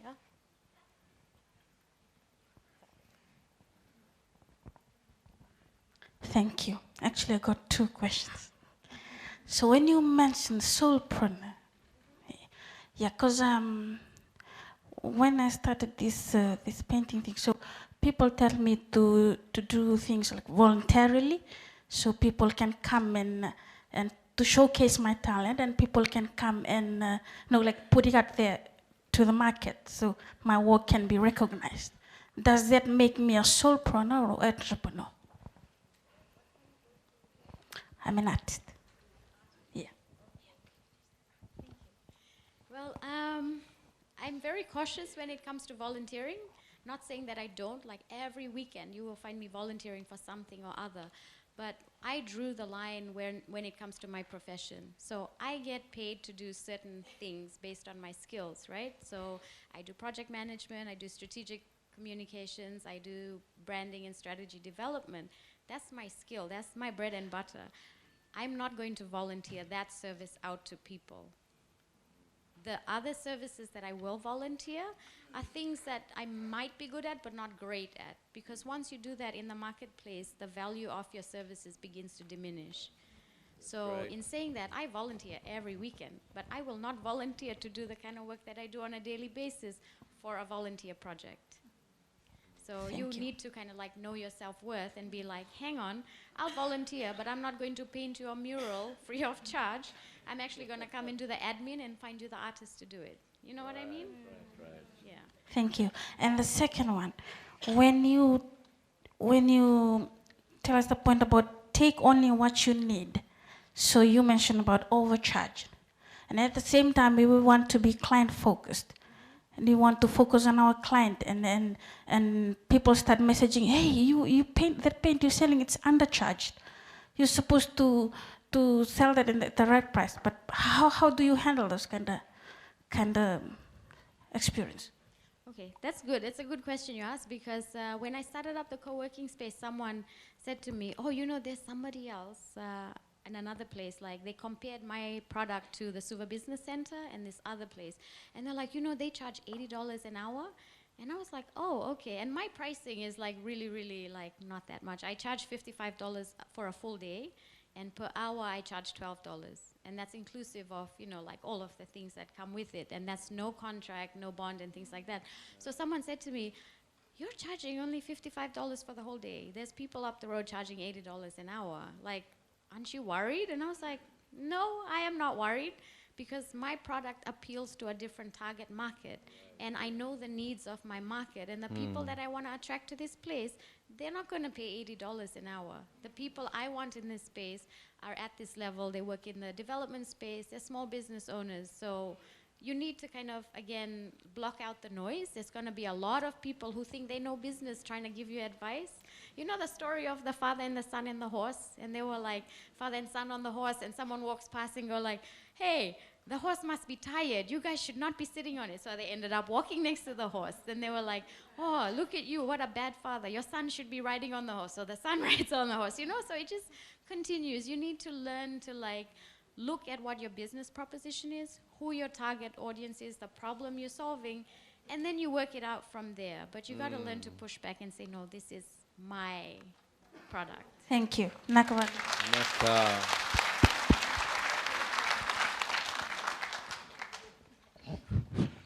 This one is maybe too difficult for you to answer, but if it's too confidential, don't worry about it. What is your turnover? I started my business in October of last year, October 2020. And I have not had like one whole year yet, but I can tell you on a monthly basis, I am just breaking even. I have not made like an overwhelming profit yet. And that's mainly because like I said, I'm shit at finance, and I've had people come through the door and I know they're not able to pay. So I'm like, okay, I know I got this. I got these bills covered. I know I'm gonna make it. So I'm okay to be flexible here and there. And I've had a stern talking to by like a few of my friends in the financial services. And they're like, you need to be really, and I'm like, yeah, no, hang on, I know what I'm doing. So at the same time, no, I'm not making $1 million. I'm not turning over like 100% profit yet. But because I've gone in like, 5 months now, I'm quite optimistic that in 1 year, by the time I reach October, I'm going to turn over and recover the costs that I've put into it. Join my SME. Pardon? Join my SME and you make it better. Only if you teach me how to bake a coconut pie. Did anyone else have a question? Any more questions? All right, any more questions? All right, can we just give a round of applause again to Patricia?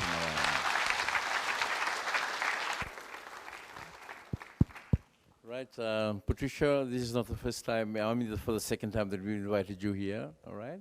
Maybe next year when we have the fair again, we will issue another letter of invitation to come back to us and share your experiences. Eh? All right.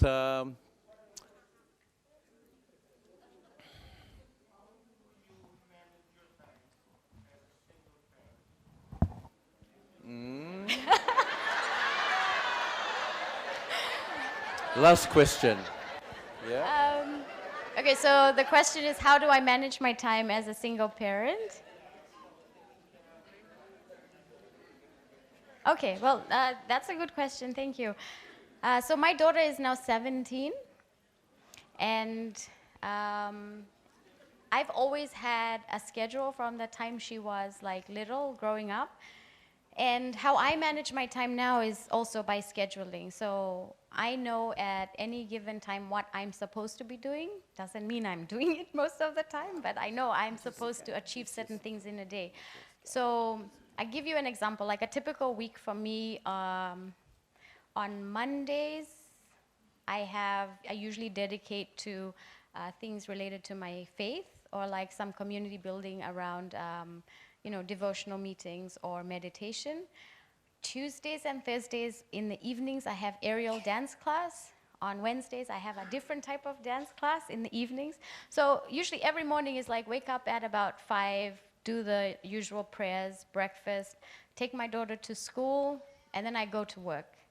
And then I put in a few hours of work, and then in the afternoon, like around 1:30 to 2, I go to the gym, I get my training done. And then in the afternoon, pick my daughter, go home, and evenings I spend 2 or 3 hours doing my thing while she does the homework. Then we have our time together, and then go to sleep. Sunday is the day that everything happens to prepare me for the week. On Sundays, I clean the house. On Sundays, I cook for the whole week. I meal prep, so I know exactly every single meal what I'm eating. I'm not eating out. I'm not just, fluffing around. I do all of the prep on Sundays, so from Monday to Saturday, I can live a wholesome life. I can go to the gym, I can go to work, I can hang out with friends, I can spend time with my daughter. That all comes down to planning, because if you don't have a plan A or B or C, you're going to be at the mercy of your day or the people that call you. So that's how I manage my time.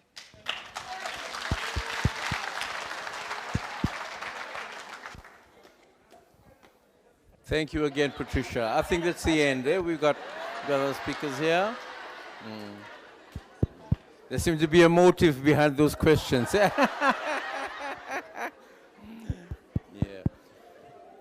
All right. Could I just ask you to please just stand up again? All right. For a little break. Just stretch your limbs and your legs. All right.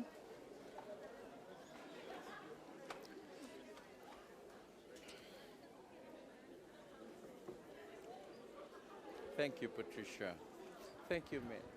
Thank you, doctor. Thank you. Yeah. I'm just going to introduce just one small speaker here for 15 minutes. The entrepreneur. Yeah. Yeah. Just relax. Just for 15 minutes. I'm going to funding agency, America. I'm going to get a representative. All right. All right. You may take a seat now.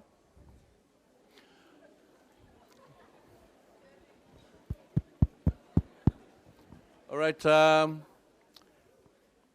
I do believe that that everybody here is looking for some sort of funds to assist them in the launch of their business, and we have a representative here all the way from the United States of America, who's currently here in Fiji, probably pursuing some business interests.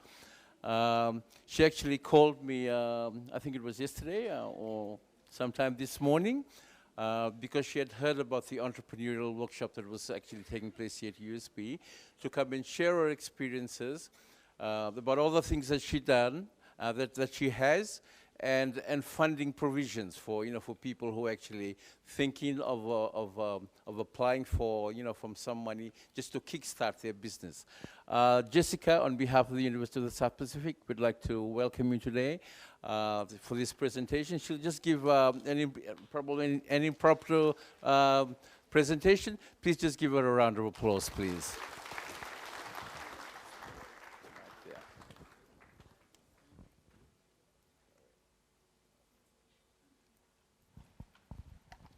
Testing.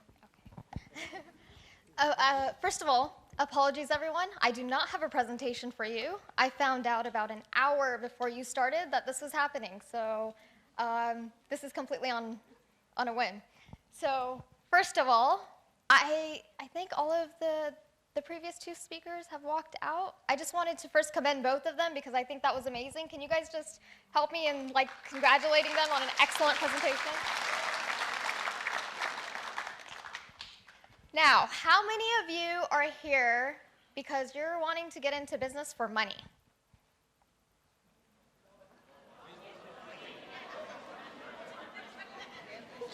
Some are very, very enthusiastic about that, and some are like, oh, do I really want to say this right now?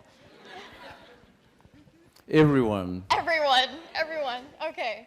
So before I start, I should probably start by qualifying that I truly, sincerely believe that the amount of money a person has should be directly proportionate to the amount of value they're adding in the world. So if you want more money, add more value. And in one way or another, both of the speakers pretty much told you that same thing. So keep that in mind. And as you're designing your projects, one more question. How many of you have active businesses already? Active businesses? Come on. Let's see them. Put your hand up if you already have a business that's running. Okay, very cool. How many of you are thinking of starting a business?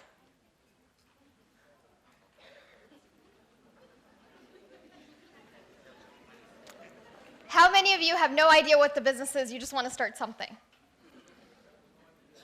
No idea. I like that you're keeping the crowd alive. Okay, so I guess I'll give you a little bit of background about me. I don't want to talk too much about that because it's really awkward for me to talk about myself. But just to give you a little bit of background so you understand. I have been in business since I was 4. My parents were both entrepreneurs, so I had the great privilege of working with them. When I was 5, I learned business banking. It started with the convenience store. I got to run the cash register and start balancing checkbooks and things. So I thought it was extremely weird when I got to high school and business math was learning how to balance a checkbook. I thought everyone knew. So that was a wake-up call for me. When I was about 7, I learned all about assembly line labor because my parents had an import-export business that was importing stuff into the US from India. When I was about 10, so let's say when I was 9, we had 20 properties, so real estate, 22 partners. When I was 10, there was a huge partnership dispute, and we lost all of it. So my parents could not afford a lawyer, so my mom and I fought the lawsuits together. So I learned everything about business law from when I was 10 to when I was 16. In that same time, we did, we're picking up the pieces, and we did different industries. Some were interior decoration, started with that import-export business because some of those items were interior decoration items. There was a gift shop involved. We started tiles and countertops, granite, so home remodel came out of that. So I got to learn all of that from the ground up. And then, let's see, when I was, how old would I be around that time? Probably around 13, 14 when that was happening. When I was getting ready to finish high school, my dad went on a road trip and bought a hotel, came home and told us we had a hotel in a completely different state that no one had ever thought of getting. So that was random, but that's exactly how he is. So thanks, Dad. I got to learn all about hospitality from that.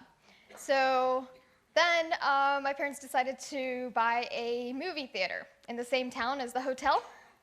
I didn't know how to run it at all, like no context into anything entertainment. So I got to learn about the movie theater and how to run it.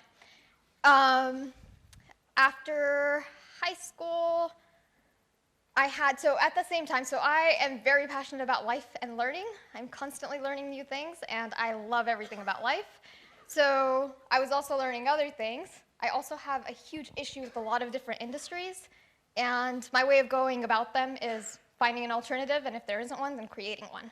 So back to what the previous speaker was saying about adding value and finding solutions to problems that exist. A lot of times if you look at your own life and you see like the things that you're either struggling with or if there are not adequate solutions to things that you are dealing with on a daily basis, try to look into those things. Those might be a great starting place for whatever your business opportunities or projects might become. So one of those industries is pharmaceuticals. I have a huge issue with the pharmaceutical industry, mostly because everything is designed to treat indefinitely and nothing's designed to cure. Not because we don't have cures, but because they don't make much money. Because once the people are cured, they will not come back to you for the same issues. What they don't understand is people will come back to you for wellness. So there's that. But the pharmaceutical industry doesn't care. So I started actually making personal care items with essential oils and raw butters. Was not meant to be a business. It was just because I had a lot of people in my life that were dealing with a lot of different ailments, and I knew I could fix them, so why not give them the solutions? So it turned into a business later because everyone that tried this stuff was like, this is magic, why are you not selling it? So that's what happened there.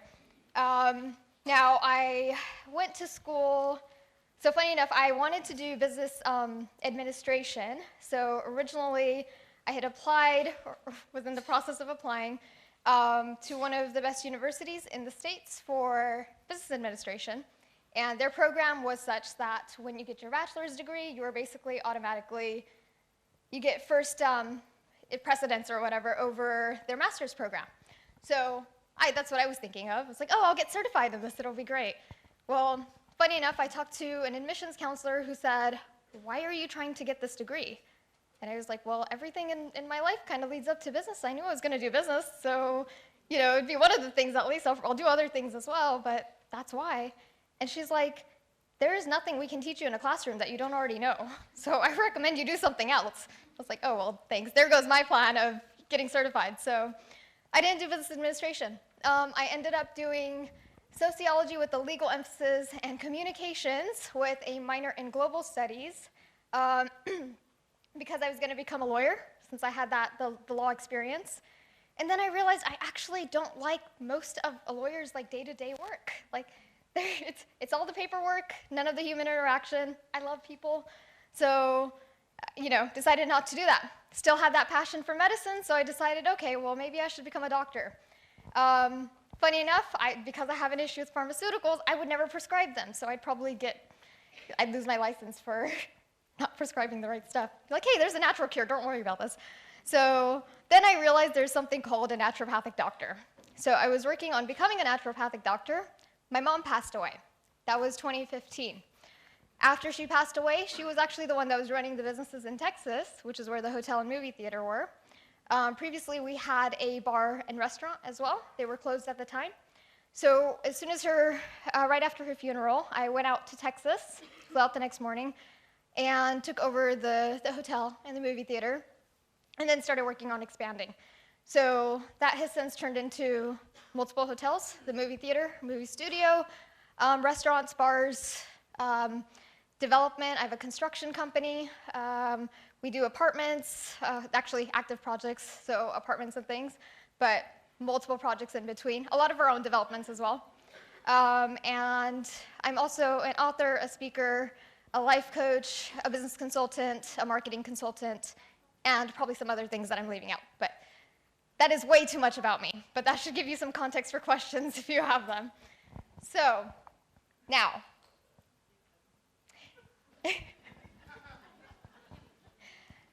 as far as everyone wanting to either I know there was questions about funding. I know there was questions about, someone had asked specifically to the last speaker, what is it that you do? So I think a lot of people are looking for some sort of cookie cutter answer to the next step, whatever that might be. But the reality is it's not going to be the same for everybody. So you guys all have your own mind, you have a different spirit, and you will go about things in a different way, and you don't want to cut that out just because somebody tells you that this is the best way to do it. My advice will probably spin everyone else's advice out of order because I didn't do things the conventional way, ever. It was always passion-based first.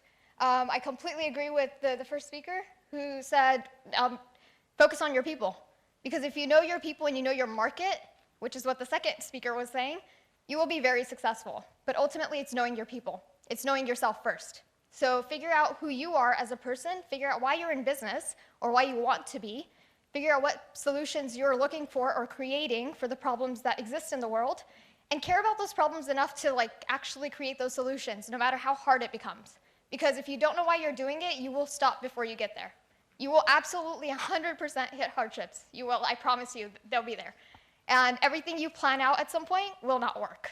So, you need to be adaptable more than anything else. And you need to make sure that you don't let the insecurities of, can I do this? And other people's advice get in the way of that vision that you truly have for yourself. Because this is your life.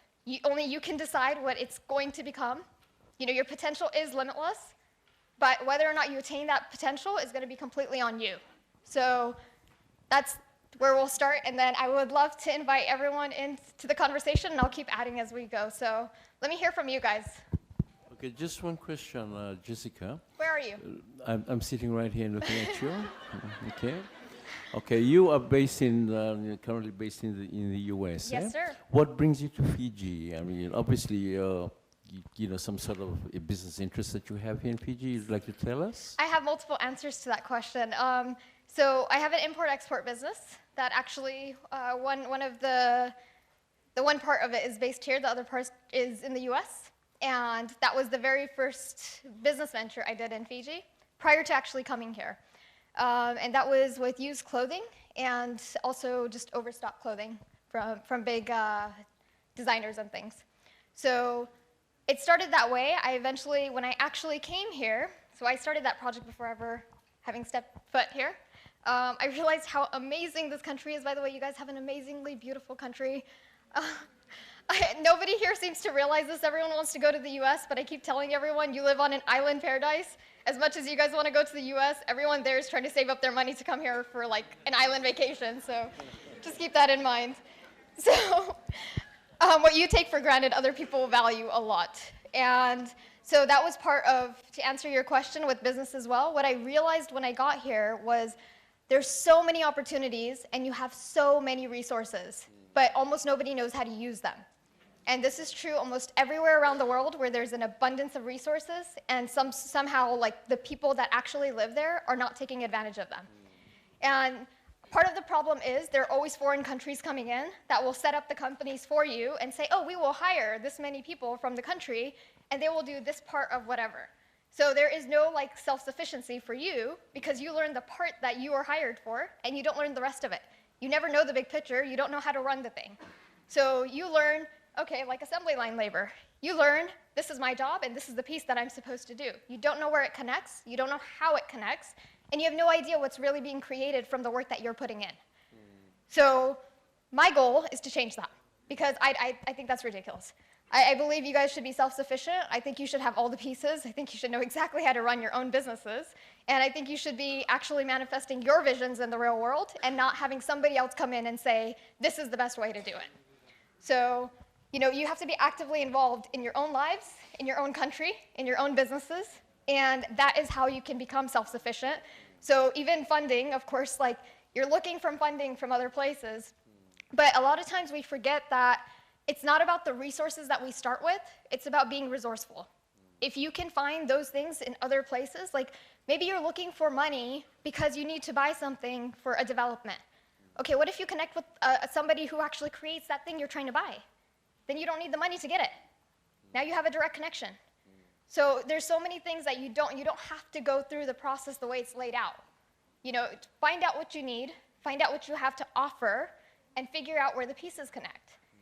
The real thing is it's about, the real secret, I guess, would be building the right team. If you have the right team for your projects, they will absolutely succeed. It's not about ideas. So people are really big around the world about signing NDAs, like non-disclosure agreements. I will not share my idea with you until you sign this. I don't even believe in that. I don't make people sign NDAs for my ideas. Why? Because I know that the idea on its own is almost worthless without the execution. If you don't know how to execute on the idea, you knowing the idea does not do anything to you. It doesn't do anything for you. And it's no competition for me.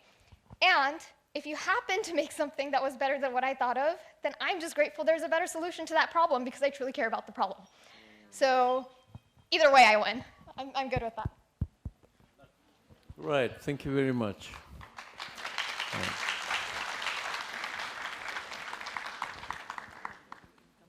Questions?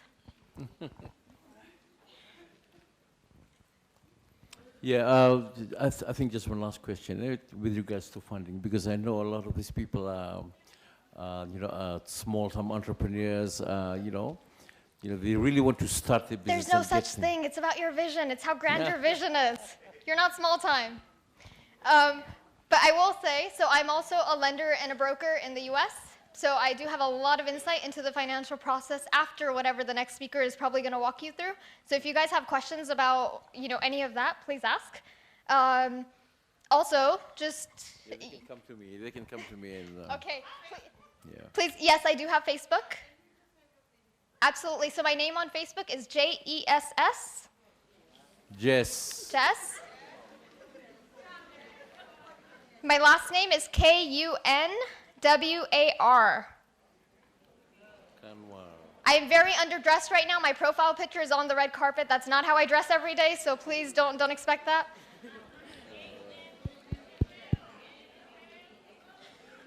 What is it?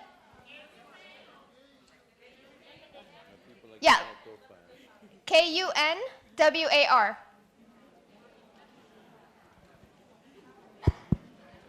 Thank you very much, Jessica. Thank you very much. Could you just ask the audience, please, just to give you so everyone, if you have any questions, please reach out. Also, I would love to know your project, so whatever you guys are working on, we are putting together resources as we speak to be able to vet your projects. If any of you are interested in submitting what you have, and that's something that you're also working on. So a lot of what we do, especially here in Fiji, I've been here for some time right now, and we started doing some business empowerment workshops for startups. So essentially, everything from knowing how to set up your companies, how to build your plans, what the financial requirements will be, how to figure out those resources, where to get them, how to build your teams, how to make all the connections. It's all covered. So if you're interested, just contact me. I stole somebody's lifetime, so I'm talking really fast. So just get in touch if you guys want any more resources. We'll make sure you're taken care of. Right. Thank you very much, Jessica.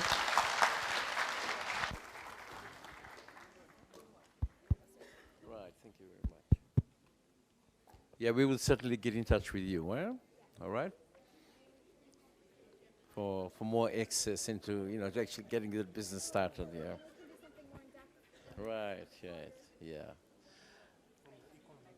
All right. So we have representatives from the economic unit, the representatives from the Ministry of Tourism, I believe.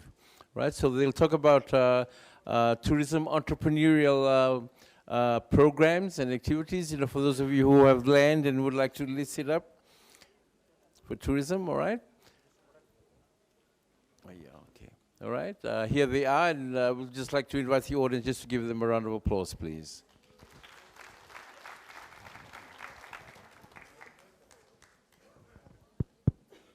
Watingango sa nasuli sa rabino turangangoy, mesangke pagotian of the business plan. Today is business plan day, so when you go home today, you will already know what your intention is with regards to this 1 week workshop. Thank you.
Bulavinaka, everyone.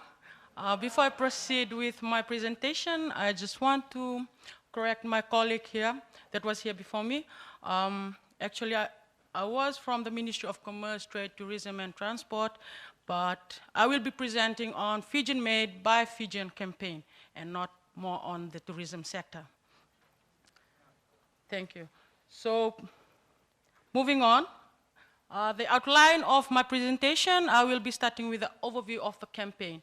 As I've already said, the campaign is Fijian Made by Fijian campaign.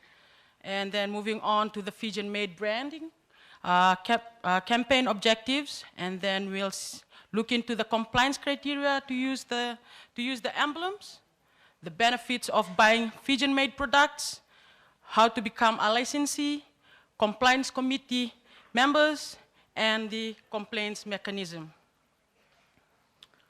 As you can see on the left side corner of the screen, you can see there's 9 emblems. I can see that most of you here, like the other colleagues, that the entrepreneur that was here before me, most of you that are here, some of you have already started a business, where some of you are thinking of starting a business. So as a representative from the ministry, these are some of the ways that we can help market your products as a micro, small, medium enterprises. So these are the emblems that the ministry are giving under this campaign. So the overview of the campaign. This campaign was first launched in 2011 under the enactment of the Industry Emblem Act 2011. The brand is categorized with different representations, each having to meet a certain compliance criteria as endorsed by the Cabinet in 2011. These are reflected in the Industry Act and Regulation 2011, being the Fijian made, Fijian crafted, Fijian grown, Fijian shown, Fijian product, Fijian design, Fijian packed, Fijian assembled, and Fijian organic. So you must be thinking, you already have a business in mind, or you already have started a business. So your product might qualify in one of these, one of these emblems that I have just mentioned. So why brand your business? Your product. So the first question that comes into our mind is, why there is a need for us to brand our product, or why is it important? Yesterday I was listening to most of the questions that was raised during the question and answers with the entrepreneur. One even mentioned that there is a great competition. So if you are a brand under the industry campaign, it will help you to be different from the others. So a strong brand make it easier for everyone, being an individual, government, and business, to interact with other countries and to take advantage of commercial opportunities here. As you can see the list I have listed down there, up there, sorry. So the brand should make an inedible impression and are meant to depict product differentiation. So if your product, like I've mentioned before, if your product is being branded with these emblems, your product will be differentiated. It will, if you are going to export, it indicates that your product is from Fiji. It's being made in Fiji. It's not made in any other parts of the Pacific. So that is the whole reason we encourage micro, small, medium enterprises to register with us, to register your products with us. Okay, the campaign objectives. These are the 3 main ones that the ministry came up with. Reduce the import bills. So once you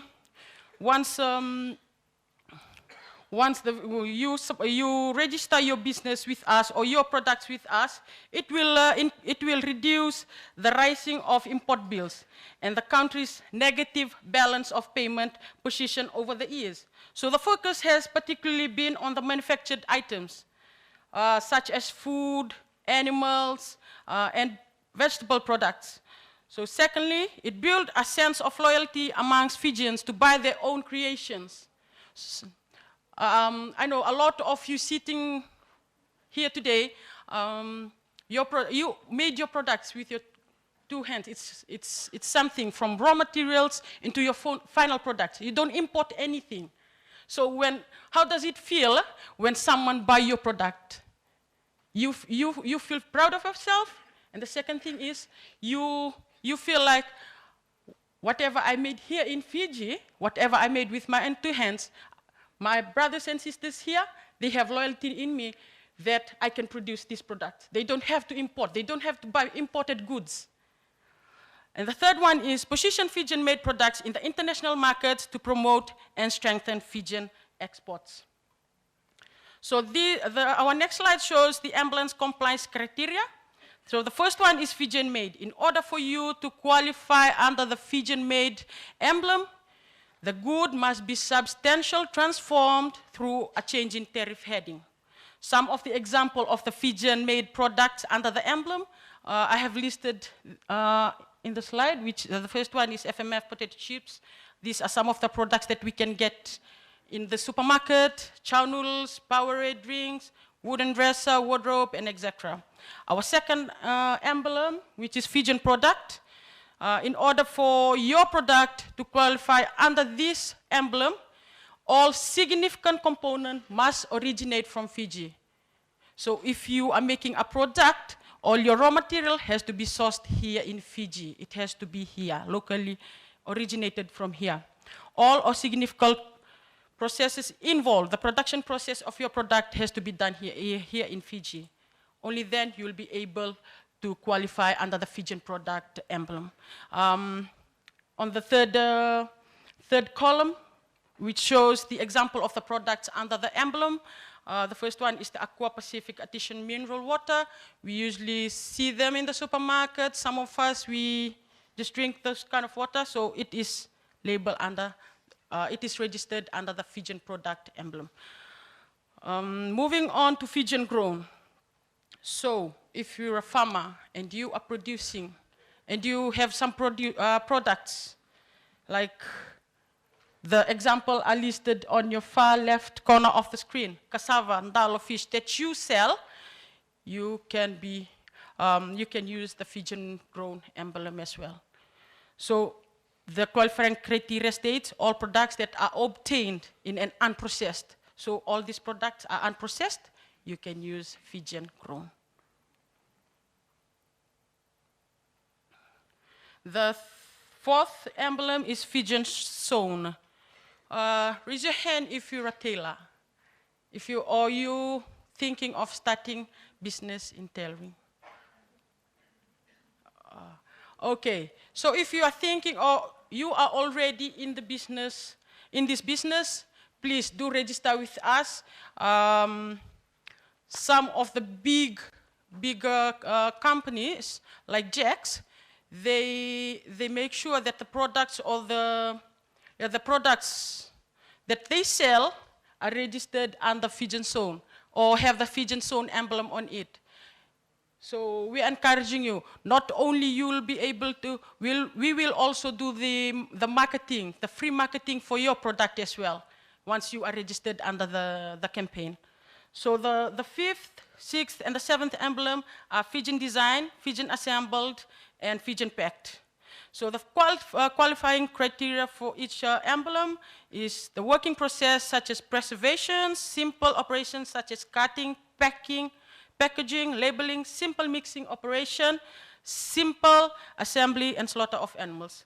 The example of each emblems, each products under each emblems are on the left-hand corner, and the example of a Fijian design that I've put down is the creating design to print sarongs. I know a lot of small business that are doing this business right now, so you can qualify under this emblem as well. For Fijian assemble is self-ink stamp. These are some, for Fijian assembled, this mainly for big businesses. They import in bulk and they assemble the product here in Fiji. So Fijian packed, these are for businesses as well that import products bigger in a big amount, and then they pack it in small product here in Fiji. Our eighth emblem is the Fijian crafted emblem. All handicraft where its major components are locally sourced, materials that are weave crafted and stringed to depict authentic Fijian crafted. The products, example of products are masi, mats, fan, wood carvings. The last one is the Fijian organic emblem. So in order for you to have this emblem on your products, you will need to submit to the ministry with your application form a recognized standard agency or Pacific Guarantee Scheme with Pacific Organic and Ethical Trade Community known as They're located in Narere. They are under the SPC. So you just if you just apply with us, and then we can help you from there. So the benefits of buying Fijian made. As I have mentioned, it builds loyalty and national pride for Fijian products. Second, it secures jobs for future farmers, manufacturers, and entrepreneurs. It retains money in the country to build better infrastructure. If you have loyalty in your fellow Fijians, you buy their own products, then you are able to circulate money within the economy that will improve our livelihood. Second last point is grow local industries for future prosperity, promote export to the international market. So I know while you are going through my presentation, you will be thinking and asking the question on how you will be able to get licensed. So the first, in order for you to be licensed under the campaign, you will first need to submit an application to the Ministry of Commerce, Trade, Tourism, and Transport on the prescribed application form. So the prescribed fee is $50 VIP, that is VAT inclusive. But good news for all that are sitting here, if you're a micro, small, medium enterprises, at the moment, there is no fee that you have to pay. There's no annual fee that you have to pay, and you will be, once the approval is being given for you by all the compliance committee, you are good to go. You don't have to pay any annual fee like the big businesses. So the application form is available online in our website, www.fijianmade.gov.fj. Please write it down, check it out, subscribe, download your form. Okay. If you are not able to come online, please visit our office. We have our office here in Suva, Lautoka, and Lambasa. So if you are from the north, please travel to Lambasa. Don't be lazy. Boleh ke tungai Lambasa. All right. Moving on. Our complaints mechanism. So you have seen the presentation. That doesn't mean you can use the emblem anytime or anywhere you want. There's a act that I have already mentioned in my second slide. So misuse or altering of the emblem, whether by a licensee or a non-licensee. Non-licensee means those of you that are not registered under the campaign. That is a serious offense. So any natural person in breach is guilty of an offense and is liable upon conviction in the case first offense of a fine of 25,000. And second subsequent fines of 50,000 or imprisonment for a term not exceeding 3 years. So for micro, small, medium enterprises, don't worry. All you have to do is apply, and then you will get the license to use the emblem. And if you don't follow this instruction, then you will be liable to these mechanisms. And these are the process that the ministry usually go through. Once we receive a complaint or we see a business using the emblem, then we will have to investigate and follow necessary complaint resolution process to address and mitigate the complaint received in relation to the licensee, not complying with the code of conduct.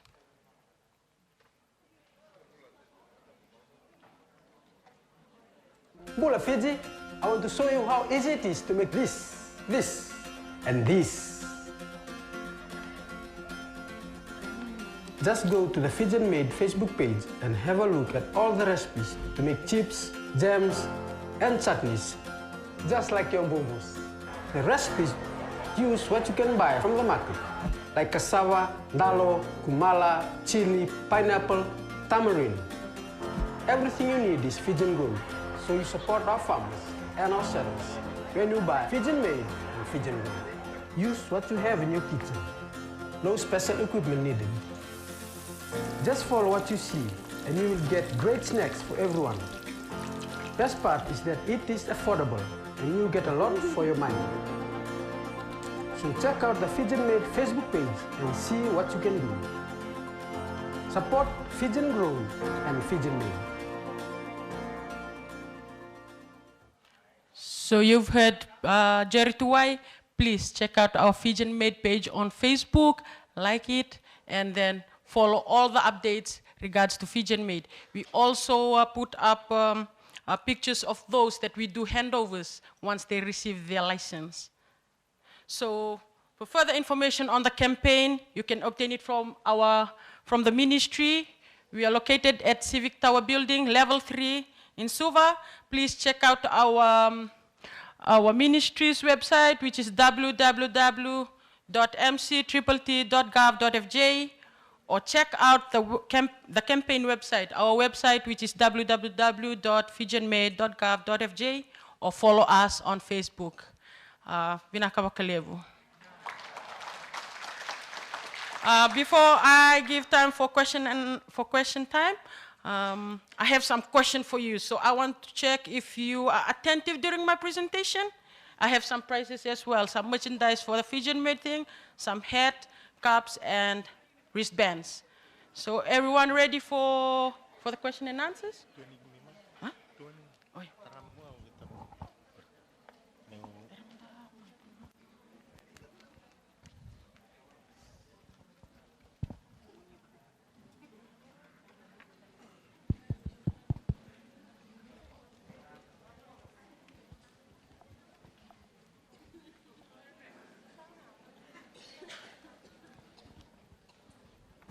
Okay, for the first question. How many emblems does the Fijian Made by Fijian campaign has? No, only one. I have to give the prize to only one person.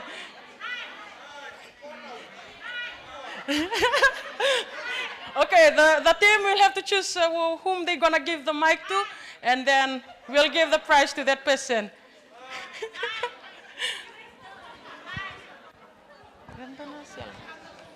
Okay, the first person to come in front, then I'll give the mic to them. Ooh, the lady in orange, okay. It's 9. 9. So how many emblems does the Fijian Made by Fijian campaign has? 9.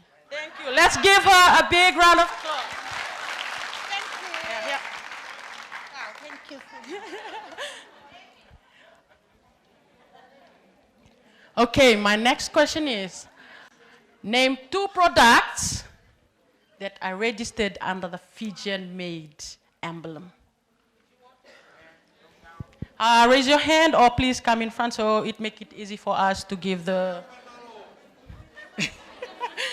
Please come in front.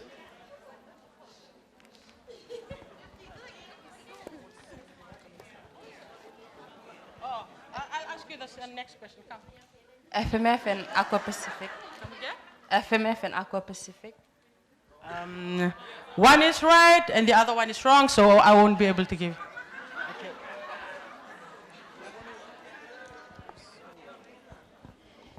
Is it dollar chips? And cassava chips? That is correct for 5 points. Thank you so much. Can I have a band also? Okay. Mike too? Please.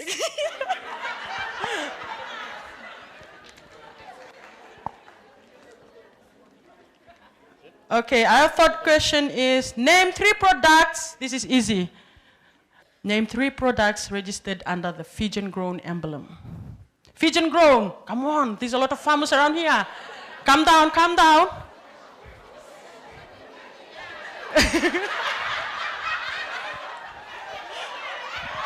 It's cassava and dalo? Oh, Cassava, dalo, and fish?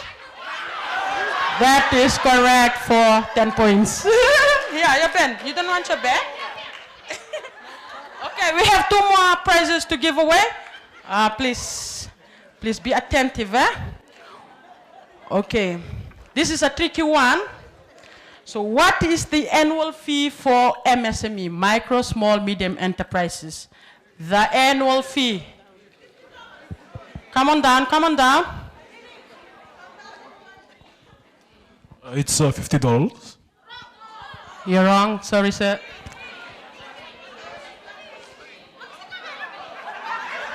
$1,250,000. Wrong.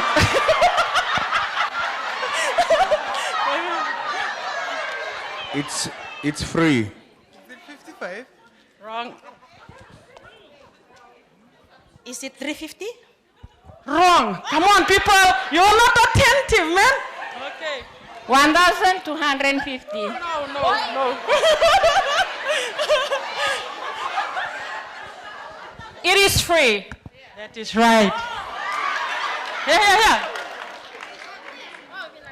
Please bear in mind, for micro, small, medium enterprises, there is no annual fee charged for you to register under the Fijian Made by Fijian campaign. Only businesses that are earning above 1.25 million are entitled to that amount. Okay, our last question for this one. Okay, there's a cup inside, our Fijian grown cup. Oh, you thought it's a phone? No, we're not rich. Okay. Can someone tell us what is the name of our website on Facebook? No, don't search. You're not allowed to do that. What is the name of our website on Facebook?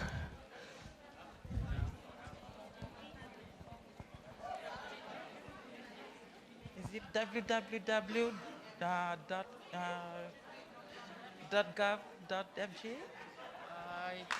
You missed the... Fijian Made, sorry. www.fijianmade.gov.fg. Renaka. Okay, that's the end of our questions. Any questions from the audience? I am willing to have only 2 questions.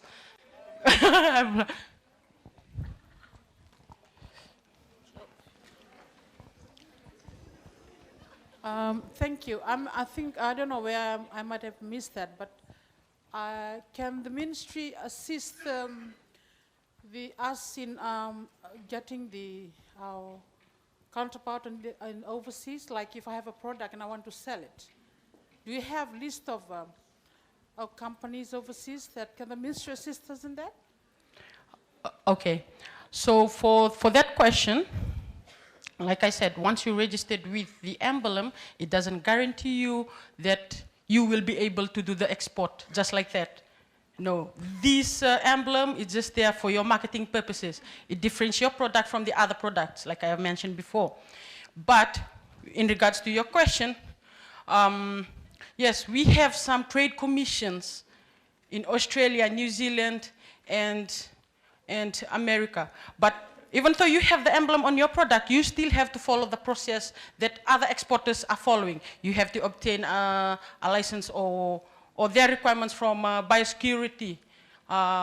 Yes, the small details with FIRCA as well. For this emblem, it doesn't guarantee you that you will have to surpass these requirements or these criteria. But in regards to the assistance that you asked, we have some trade commission in Australia, New Zealand, America as well, and the United States. So what you can do, you can come into our office. We have the trade team as well who can assist you with your question. So we have our trade team that can assist you with, in regards to the question you ask about export, helping you, assisting you with your export of your product. Vinaka. Any more question? Last question, eh? Sorry, eh? Any more question? No? Okay, Vinaka Bakalevo.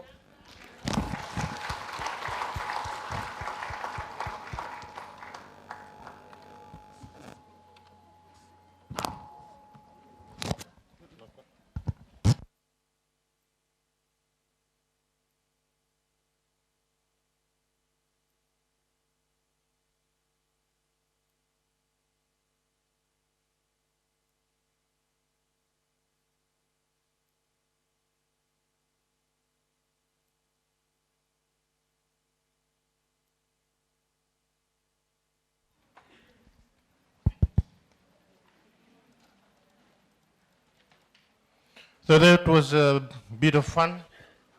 Let's go back. I thought that we were flying up there, listening to the entrepreneurs who were sharing their stories. Yes? Don't fly with them. Get down. because they are at a different level. Okay, what's our theme for this week? Change your world, become an entrepreneur. Okay? Good. Okay, let's do some rewinding. What we learned yesterday, just two slides. Two very important slides. Come on. Business, ethics, and what's wrong with business ethics? What did you learn? To be honest, what else? Relationship, what else? Decisions, integrity, right? Good. You know it all. Can you practice that? Who will tell you if you are not practicing? Your customers. Yeah? Do you feel good when they... No. Okay, another slide that was very important. SWOT, okay? Should you do that often?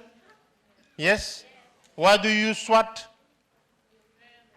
To look at your past and look at your weaknesses, future, look at your strength, weaknesses, opportunities, and threats, okay? And then you can plan. The other one, have you seen the business skills slides? Yes? Yes, that's very important. If you don't have these skills,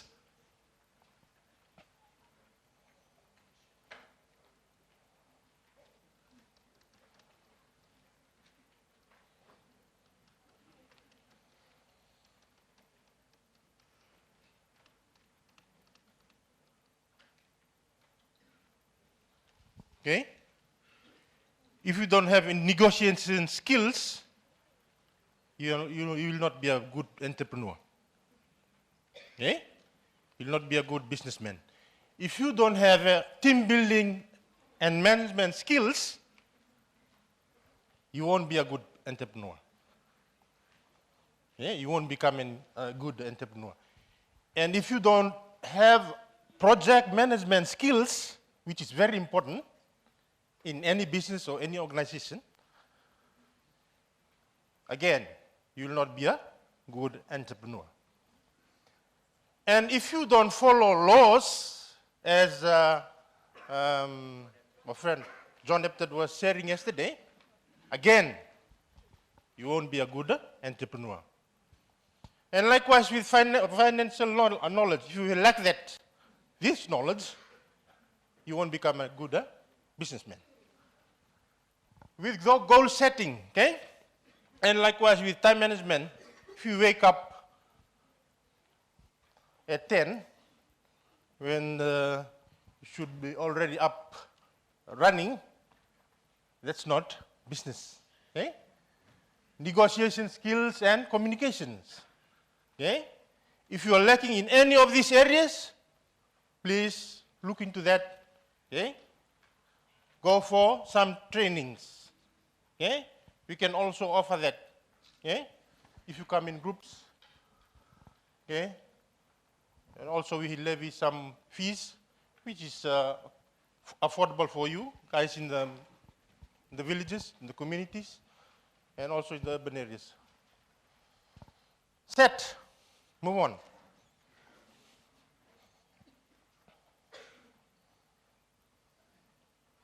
Oh, what's wrong?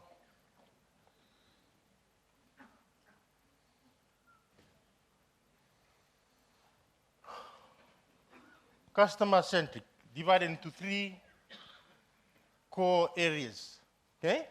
To be customer-focused, okay? Let's first look at the customer-focused strategy.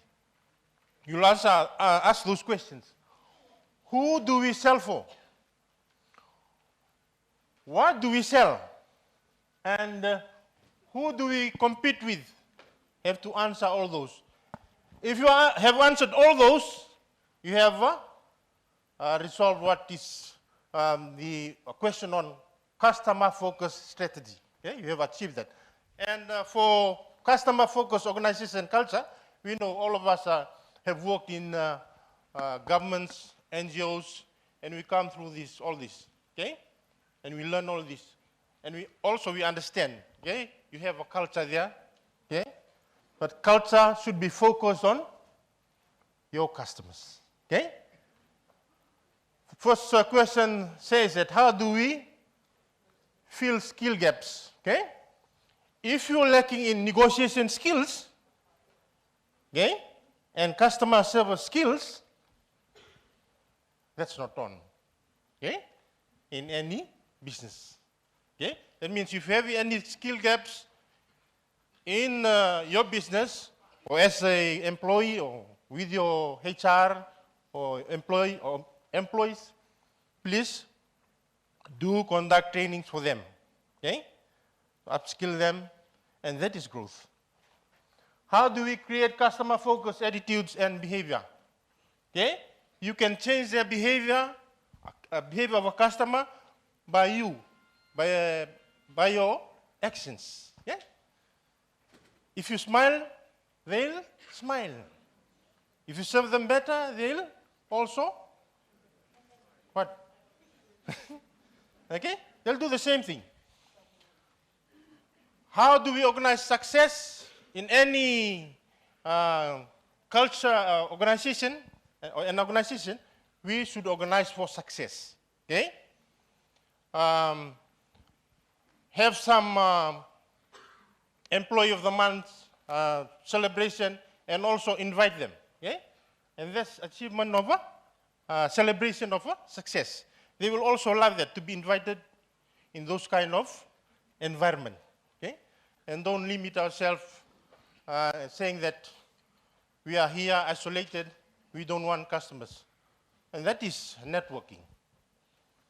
With the operational excellence, buying experience will be trying to create, okay? If you are serving the public, the customers, create some buying experience, okay? Let them experience that you serve them at their doorstep, okay? You take the goods to their homes, okay? It will be much easier, okay? And they won't be traveling to other providers because you've done a good job. In what processes must we excel? So you look into the internal processes that in your business, at management level, finance level, operational level, and leadership level, corporate level. Where is the gap? Where is the weakness? Okay? If you spot any gap, please try and iron it out. Okay? How we institutionalize feedbacks and learning. Okay?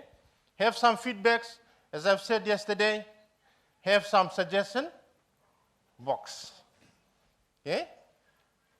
If you are owning a shop, please have a box there. As they move out, they can put a suggestion or maybe a comment, and always welcome comments. Human beings are bound to make mistakes, please. Yes, other speakers have said they're bound to make mistakes, so try and, if you make mistakes, don't worry, there's always a time to make improvements. There's always room for improvements. There's a saying there, let's read together.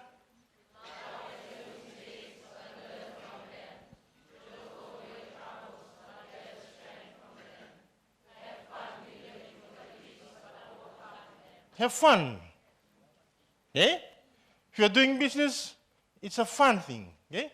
So if you are not successful financially, okay, not any profits, just smile to your employees, and this is fun. Yes? Or you want to go to sleep early. Okay? So that will happen. Okay? If you are not open, if you don't have any open mind. There's a flow chart there. Testing the idea.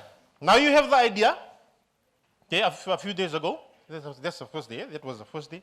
We looked into all the different ideas, coconut trees and all. Yeah, I don't know whether you have an idea in your mind right now. Do you have it? Can I ask you? Can you become a case study? No? Okay. So, with that idea, okay, you will do some research. As Ma'am Mary Samsoni has shared, she did a lot of research. Okay? So all you do research with that idea, okay. Let's take, for example, coconuts. Okay?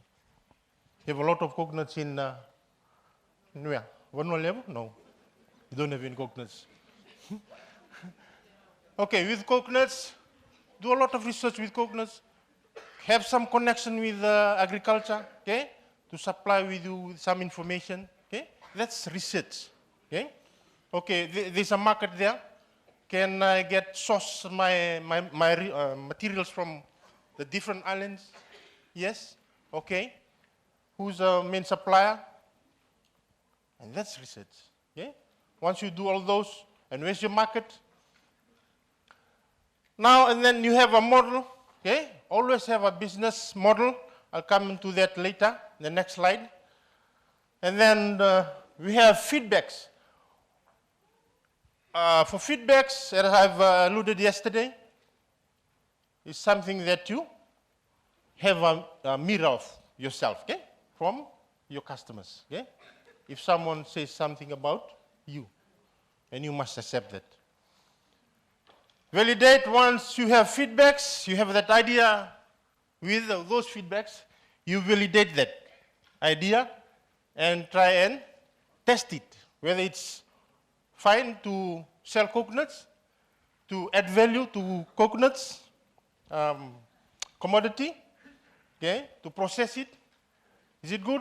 Okay, let's try it. Then you'll try it. And you ask your customers to support your idea, okay? You can be telling them, okay, just try it for free. 1 week. You won't lose anything. Why? Because this is a testing time. Okay? Trial and error. You'll be having trial and error. Okay? Where we don't jump straight into any business. Okay? Have a trial and error first, then prove it, validate your idea, have your customers support, okay? And maybe their suggestion as well, and then you move on to the next stage. You have not yet come to business planning. Wait. It's a business model canvas, okay? This tool are used by businesses. It's kind of a strategic management tool, okay? To help them decide. At this stage, it's giving them room to decide whether this is a right business for me or not. Okay? I believe this is one of the first time. Have you heard this for the first time? Many of you, hands up? Or you have heard about this? This will prepare you and will be prepare you to jump straight into the business. Okay? First, we look at one of the components is partners. You look at your partners. Research on that. Who are my partners? Okay, in this business, and then you look into your activities. How will you conduct your activities in this product? And where will I get my resources? Value proposition. What will be my value proposition? For example, hands up those who visit McDonald's all the time. What's the value proposition? Fast food. Yes? In 4 minutes, you get that service done, okay? And the other business who are trying to create a competitive advantage, they are moving on to food fast. So, they're looking at health conscious people. You serve food fast, okay? So the value proposition for McDonald's is fast food. And what's yours? Organic food. Okay? What else? Island food. Right. How does an island food taste? Cont'd. Thank you. Your customer relationship, you build on that. That's the other component for business canvas. And then your channels, where you'll channel your product, okay? Sales channels. And you have your customer segments. Who am I serving? Serving the poor, serving the underprivileged, or serving the male only, okay? You look into all this. Where are your revenue streams coming from? By the way, what is revenue? Income, revenue, sales. Income, revenue, sales. Can you tell me, can you differentiate?